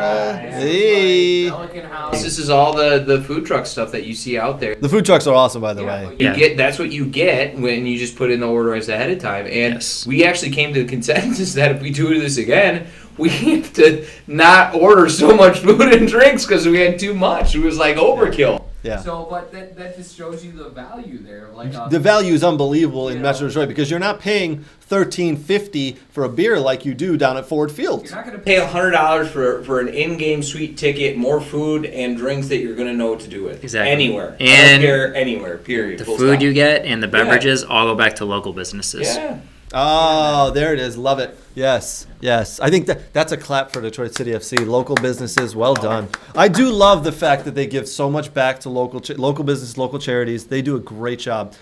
Speaking of Detroit City, if you are in the Metro Detroit area, one, go to the games when they're available. Go to the clubhouse for away games because they do viewing parties down at the Detroit City FC clubhouse. Food, pies, beers, and if you're interested in watching any of the EPL or Bundesliga games, Saturday mornings, you can go to the clubhouse because they're on the big screen TVs there. Again, pies, full breakfasts, and beers Saturday mornings. Sunday mornings are going to start. They're going to be open starting in September. Speaking of the Bundesliga, Nate, you want to do some Bundesliga chat time? Well, why not? All right. All right, so Oh, tell jeez. us how the the Bundesliga is doing, because Bayern Munich have been doing very well. They lost Lewandowski. They lost him to Barca, as we know. But yeah, it doesn't matter. They've just rolled. I think there might be a better team without him. They're a better team now. They're absolutely a better They're team a without better him. team now. Yeah. So now you have cohesion and more of a team game Yeah. being played. Now you don't have a guy who's basically scoring all your goals, and if he gets injured or is on a slump, you're going to be in trouble. You have 3-4 forwards going at a team instead of just one. So it very much is a benefit for them, or hate to say it has been a benefit for them losing Lewandowski, surprisingly.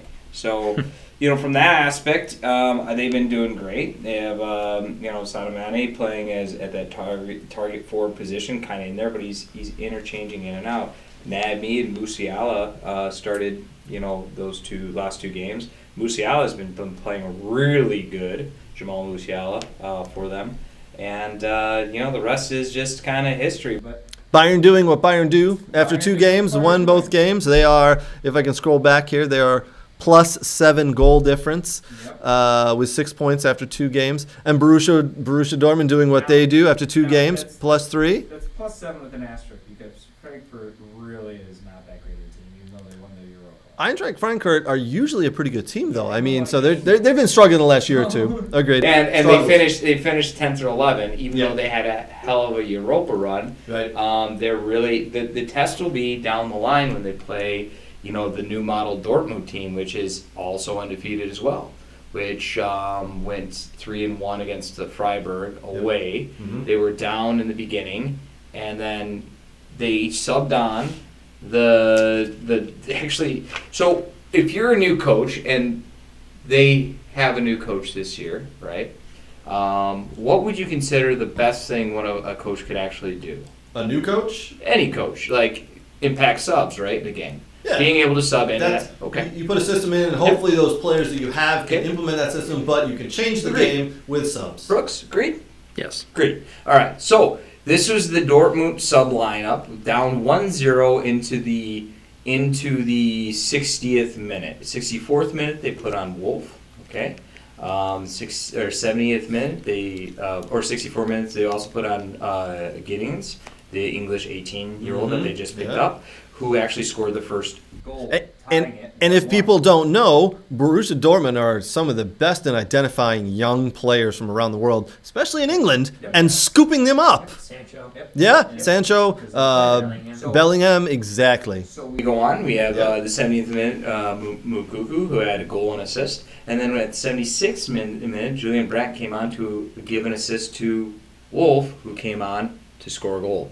Sounds like that new coach changed the game with a few subs. With 4 subs. Yeah. And that's why he was put back in charge. That's why they fired the old coach and brought him back on, because they probably didn't give him a chance and yanked yanked this new guy in rather early, and to their surprise, he ended up winning.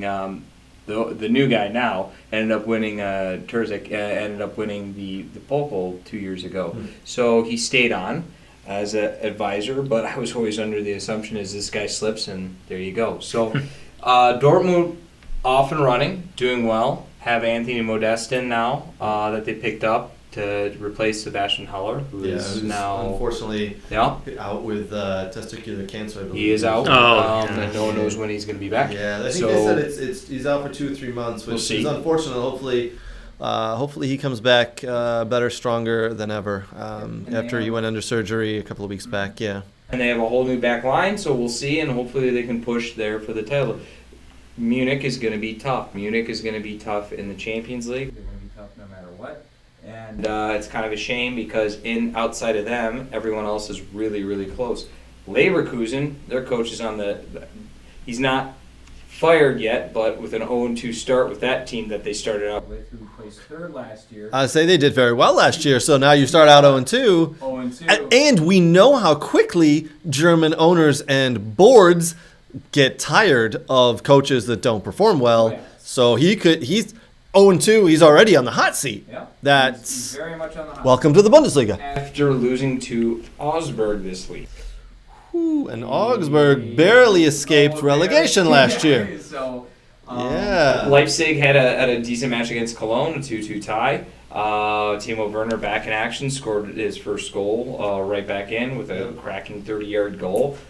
Yeah, what a hell of a strike that was. I've seen that one. Yep. Hoffenheim came back. Hoffenheim and probably Bochum was the better game of the week, where Bochum jumped out to a 2-0 lead, and then Hoffenheim just ticked away, had some great goals, and ended up winning it 3-2.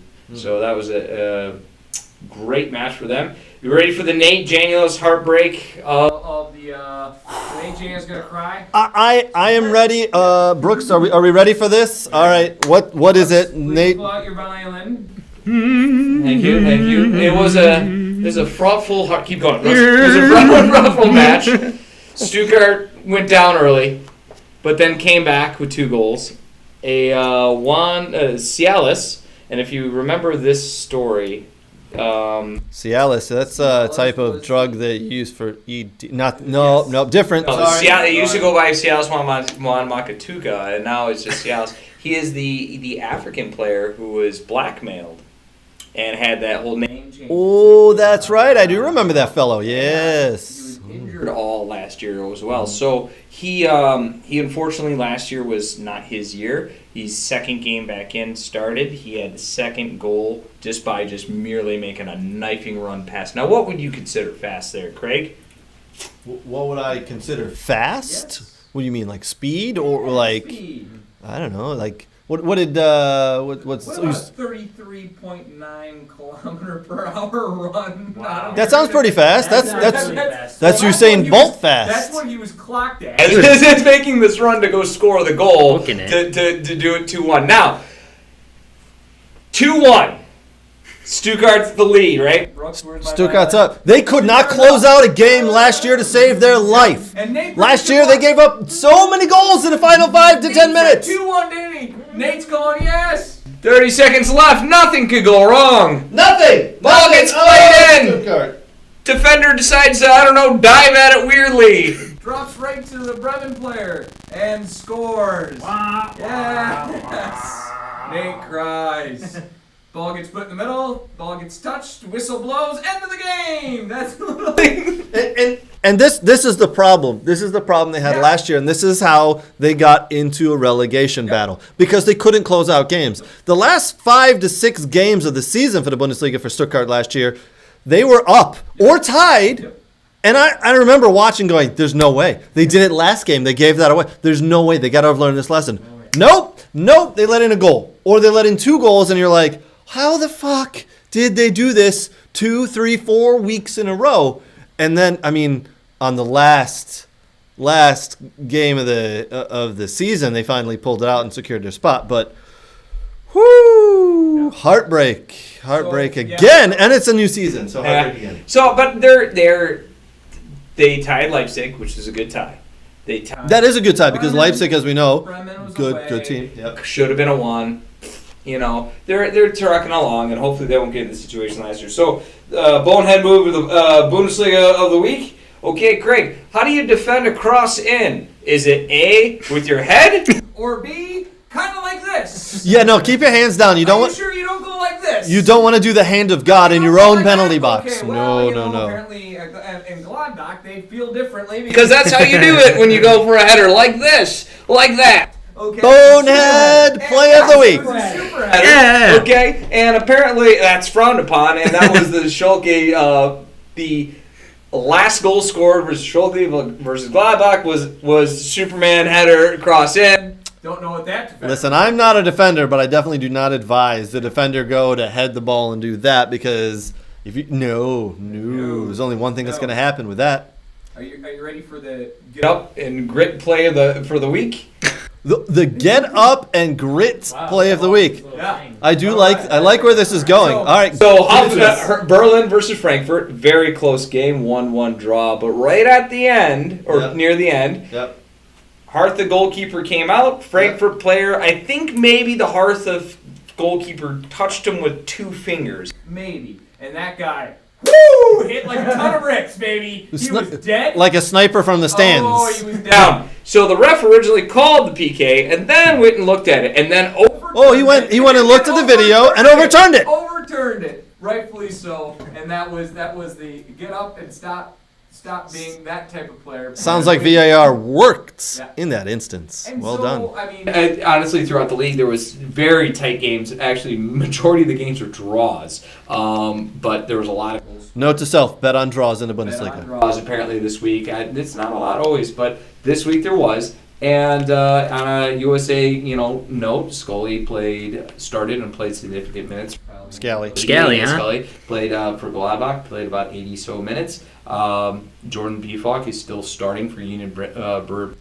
You mean the Pefok who missed the ball on the 2-yard line? That should okay. Well, that's cool because he scored in the Union Derby, and honestly, So believe it or not, I do listen to some other podcasts every now and then. Whoa, that's not allowed. Okay, a I little. like to glean information. That's fine. And in this this is a non-U.S. podcast. No one in there from the United States actually. They were raving about how Jordan Pefok was a fantastic pickup for Union Berlin and how that was a smart buy. So it was not a let's go USA fandom thing. It was purely about the Bundesliga, but they were going on and on and on about how he was a great pickup. So he's getting his starts. He's getting minutes. He's getting good minutes too. All right. So if Pefok has more goals at the end of the season than Pepe in the Bundesliga, he will so far because Pepe got in on 90 minutes. Got in at the 90th minute, so probably 2 minutes of stoppage time for Osberg. Okay. Yeah. So does by a transitional property that mean we have to then just move Pefok above Pepe? Because if he has Honestly, yes. Honestly, if Pepe's not getting the minutes, he's not going to be ready to go. And again, Pefok missed a sitter. We've seen it. We've all seen it. you know what? But so have other players. He deserves another chance just for missing one. That's ridiculous. So he does. If he's banging the balls in the back of the net, I want to see him on the team. There you go. Costume. Sorry, I just got. Sorry, Michael. Yeah, my bad. Ooh, late on the costume. He asked if I changed shirts, and I did once. I do like Is that this year's?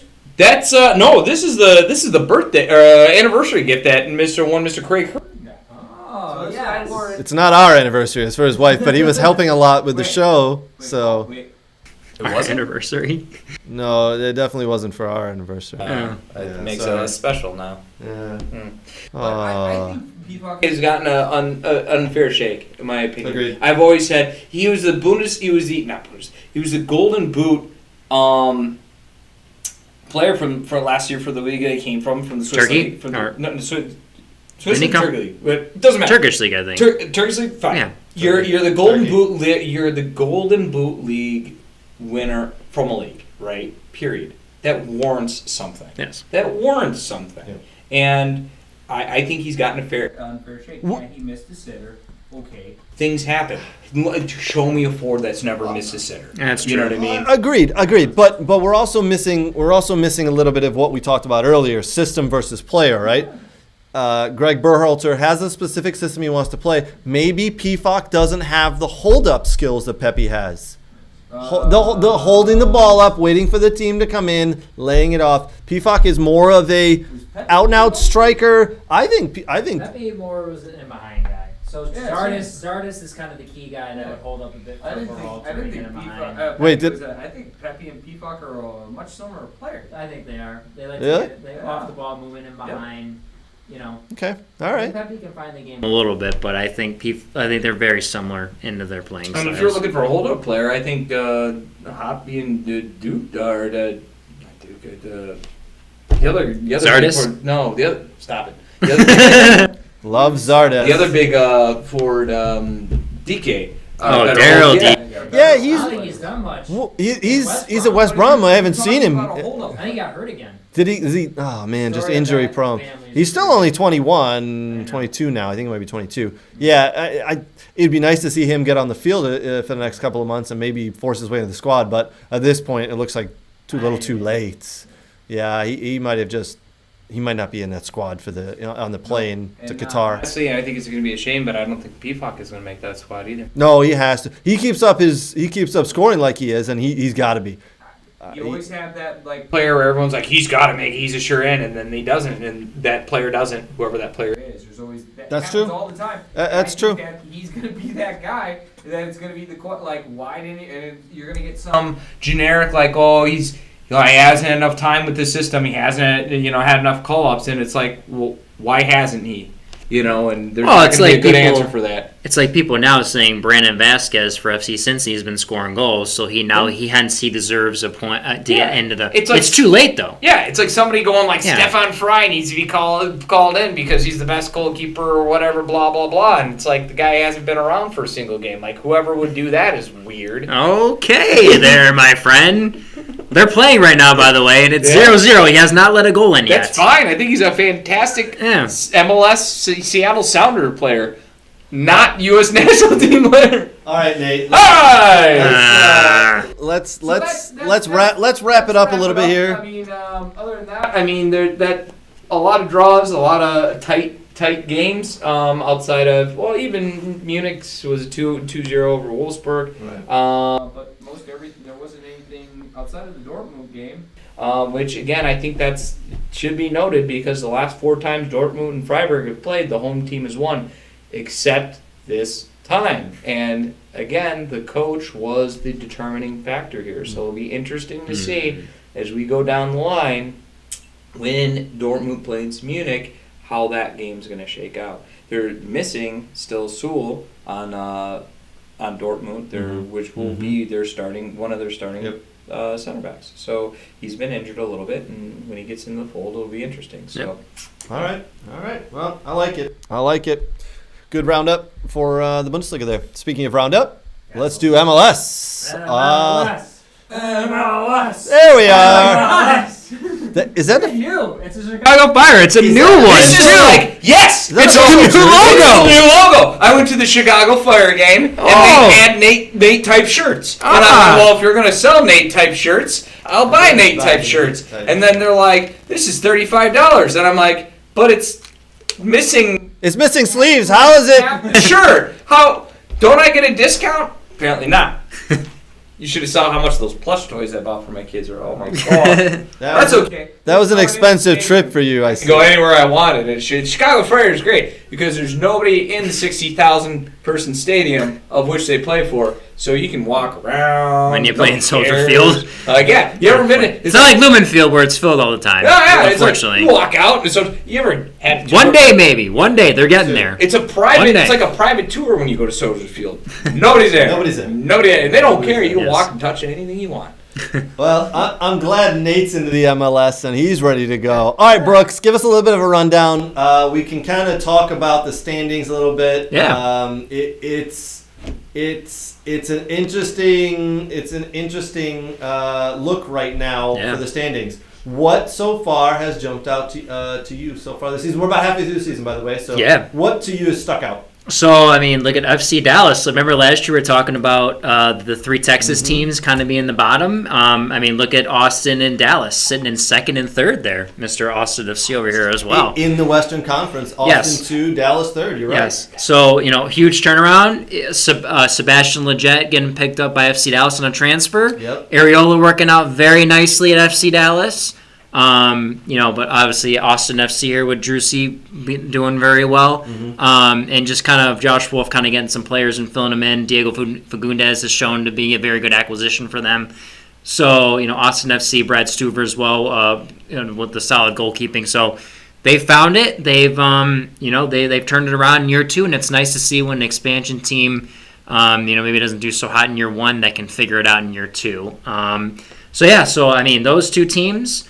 I think the biggest surprise here is Sporting Kansas City in 14th place. Seriously, let's be honest. honest. What are they doing down there? I mean, they were a good team last year in the playoffs and did have a nice little run. What's going on with them in 14th? So I think the question is here. So we talk about Bundesliga, how there's coaching changes all the time and such. So I think for as great of a job Peter Vermees has done at Sporting KC since he's become the head coach / GM, is the atmosphere and camaraderie and team chemistry and such, is the old school mentality slipping away from the team, of Peter's old school mentality? Is it time for him to just be a GM and maybe just, give the reins to Kerry Zavagnin, Catholic Central grad from Michigan? Ooh, good call out there. Well done. Time to give Zavagnin the reins. Or hire someone else? That's what they have to figure out, because it is a team that has always had talent, but unfortunately the last few years they've kind of finished a little short. And injuries have been a big part of why they have not been so successful. So as we know, injuries are killers for teams, whether it doesn't matter if you play EPL, MLS, USL, whatever. So that's the transition a bit. We have San Jose at the bottom at 13 in the Western Conference. So, San Jose, was kind of battling a little bit, but I thought maybe with Almeida leaving, maybe at some point that would have turned around a bit. So, and then, look at 10, Colorado. Colorado was at the top last year, and now what's going on? Give away Acosta, give away, transfer Mark Anthony Kaye back to TFC. It's a different team. And that's what we've always talked about is parity in MLS. And teams, not every year, finish in top 3. Right. That you have parity, that it's going to be someone different.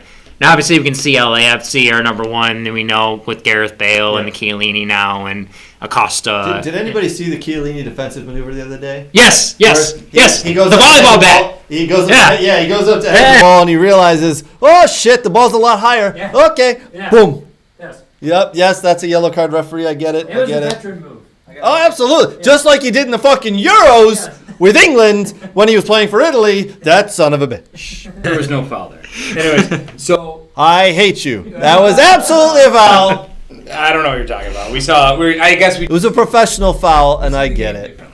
All right. So I gotta throw out and correct one thing though. Michael again on Facebook. He says, "No one going to mention the farmer's tan that someone, and it's me, is sporting. The spray tan ran out of ink when it gets to those pipes, ? Well, Michael, here's the thing. Oh my. It's not a farmer's tan. It's a coaching tan. Okay? Because when I'm out there coaching twice a week, I'm not wearing cutoffs. Unfortunately, the Jags don't. Do the Jags not allow cutoffs yet? I encouraged it because I think it would. Come on, Tinian. Come on, you got to allow that. Yeah. 1, it would save money, but 2, certain coaches I think would look a lot better. You know what? I did just realize that, how they say the camera adds weight. I'm not saying that at all, but what I am saying, the camera has added, enhanced your farmer's tan. It's enhanced? Nice. I couldn't really tell at first, and then when I went and looked at it on the computer, I was like, it's all about lighting. Oh, yeah, Yeah, I definitely see it. It's all about lighting. It's all the lighting. Yeah. We will be getting some better lighting. Yes. And we know we have I hope not. Some small microphone issues and some echoes. We get it. Sorry. Yes. Thank you for watching, everybody following along. We appreciate it. Yeah. It's not the quality of the microphone, but the people behind it. It's the quality of the microphones I have in the... I do want to talk about some quality right now in the MLS. Brooks, you and I, before the season started... We're like, we would be both of us said the same thing. We'd be very surprised if Inter Miami won 10 games this year. Well, they're halfway through the season. They're in 7th spot right now in the Eastern Conference. And they are 9 wins, 6 draws, and 10 losses. Bit of a surprise there, right? They don't have the most quality in that team, but Phil Neville's doing a good job. I think spot filling in players and just changing the system and trying things. I think the big Montreal in 2nd place. I watched them last night. I think they've done a very good job of.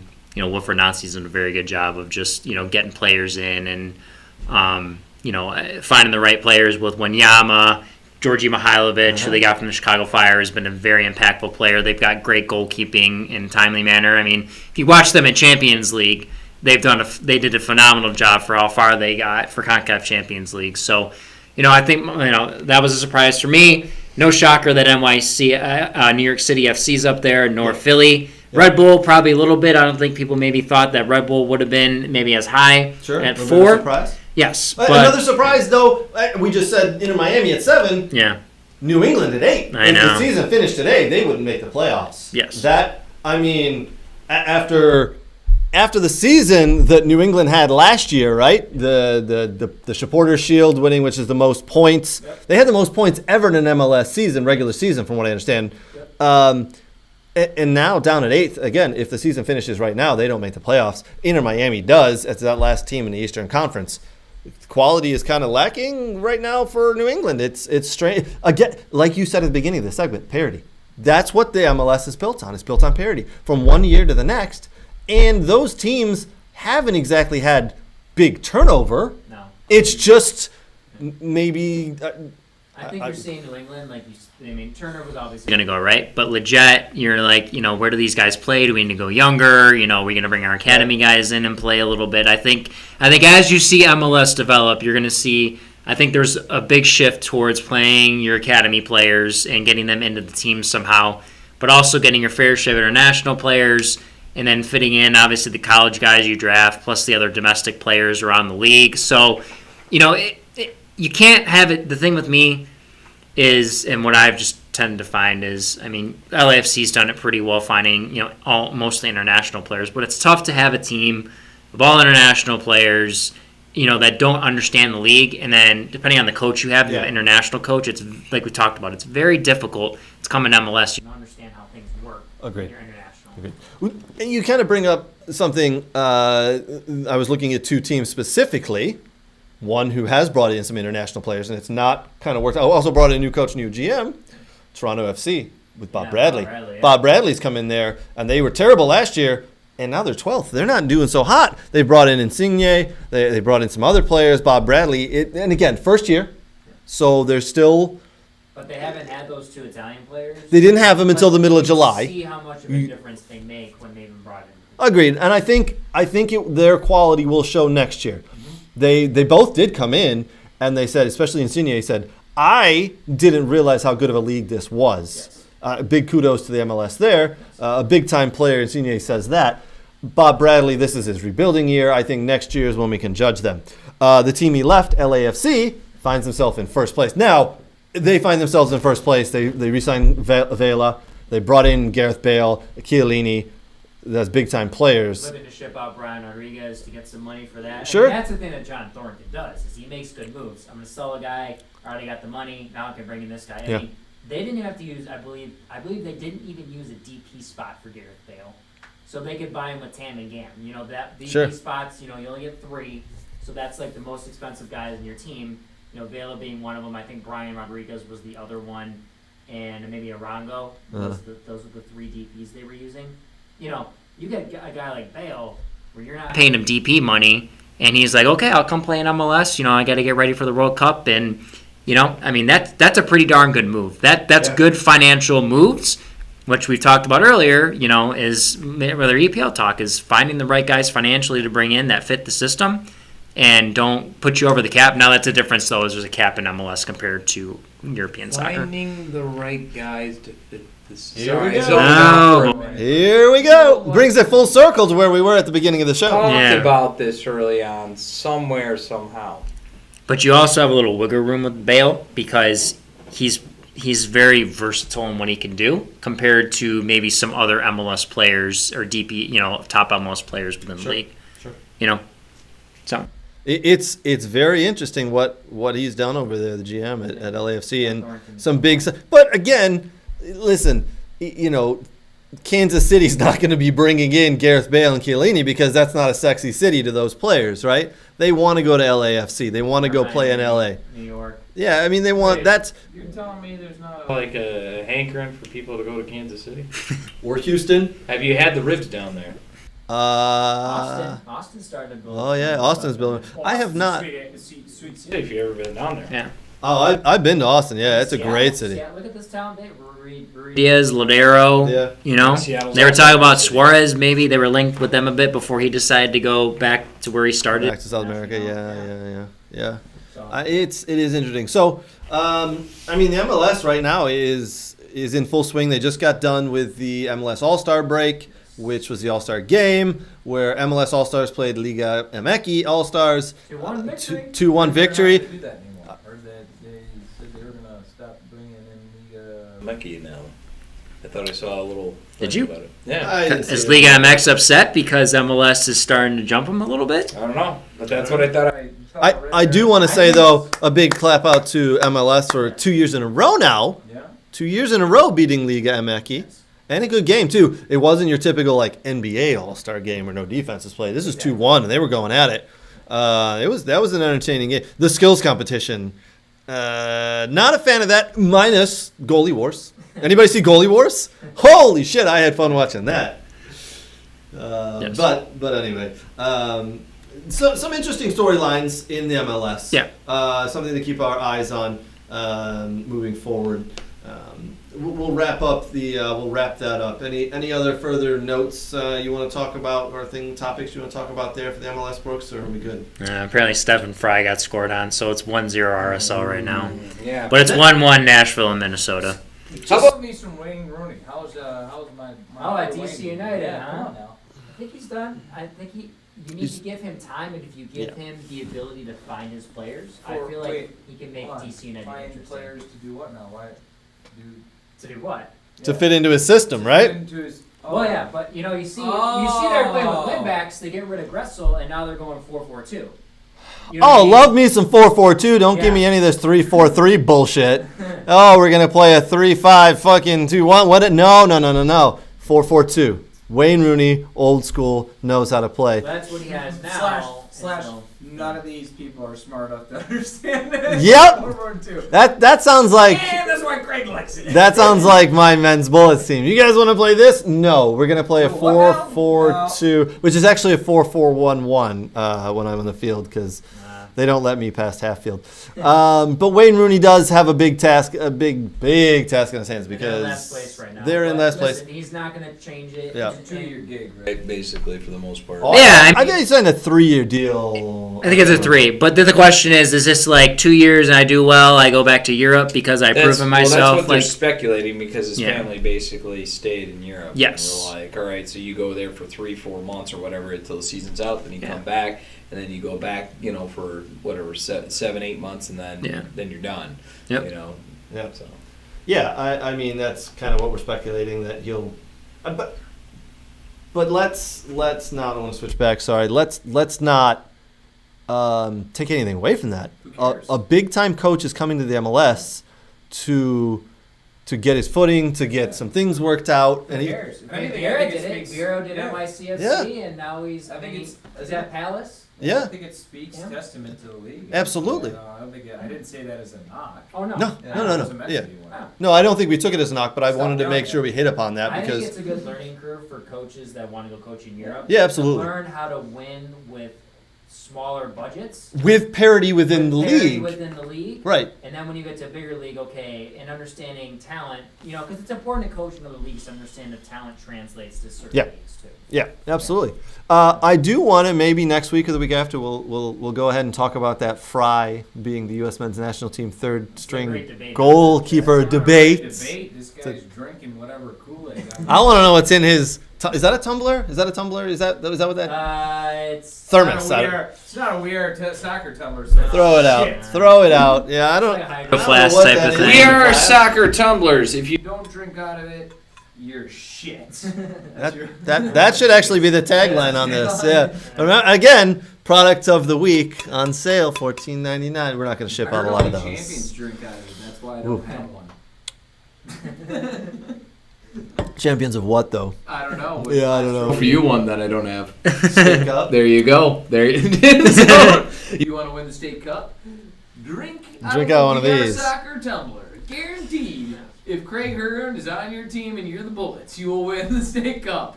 I like that. All right, we're gonna finish it up here. We got 1 minute left, boys. I want to finish up with a little bit of fun.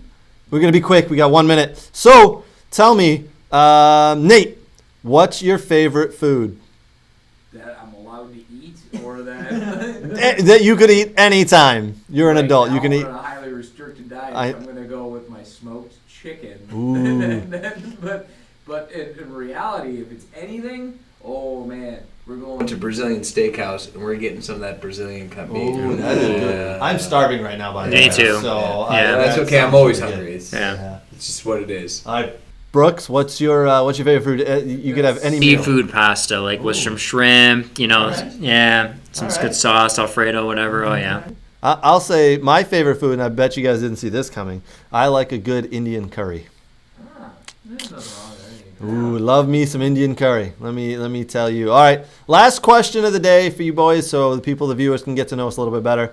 If you could have one superpower right now, what would it be? Stupid question. Brooks, I agree. Nate, Brooks, you go first. Oh, boy. And don't be like see through walls so I can look at your never. I'm the kid of this. Come on, I'm the child at this table here. You are at the children's table. Yes, at the kids' table. One superpower. Go. Yeah. Speed. Ooh, Yeah. I like that one. All right. Yeah. The power to create more power so I could have additional superpowers. Boom, bitch! Fuck yeah! Nate swore twice, so everybody drinks twice. Come on, that's Yep, a good superpower. that is a good superpower. Yeah, You kind of yeah, cheated go on with that. You cheated on that one Yeah, a little I bit. did. All right, if I had one superpower, it'd be what is it where you don't get hurt or injured? What is that? What's it called? There's a word for it. Like Wolverine, you can heal. I know you don't heal, you just never get hurt. Not being Neymar. Yes, I don't think he's ever hurt. He just likes to dive around and roll. All right, boys. That's going to wrap us up for the day. Thank you to everybody who joined us. Thank you for everybody who commented. Do us a favor again, if you could. Share, like, subscribe. Very much appreciated. And with that, we will see everybody next week. Bye, Tumblr.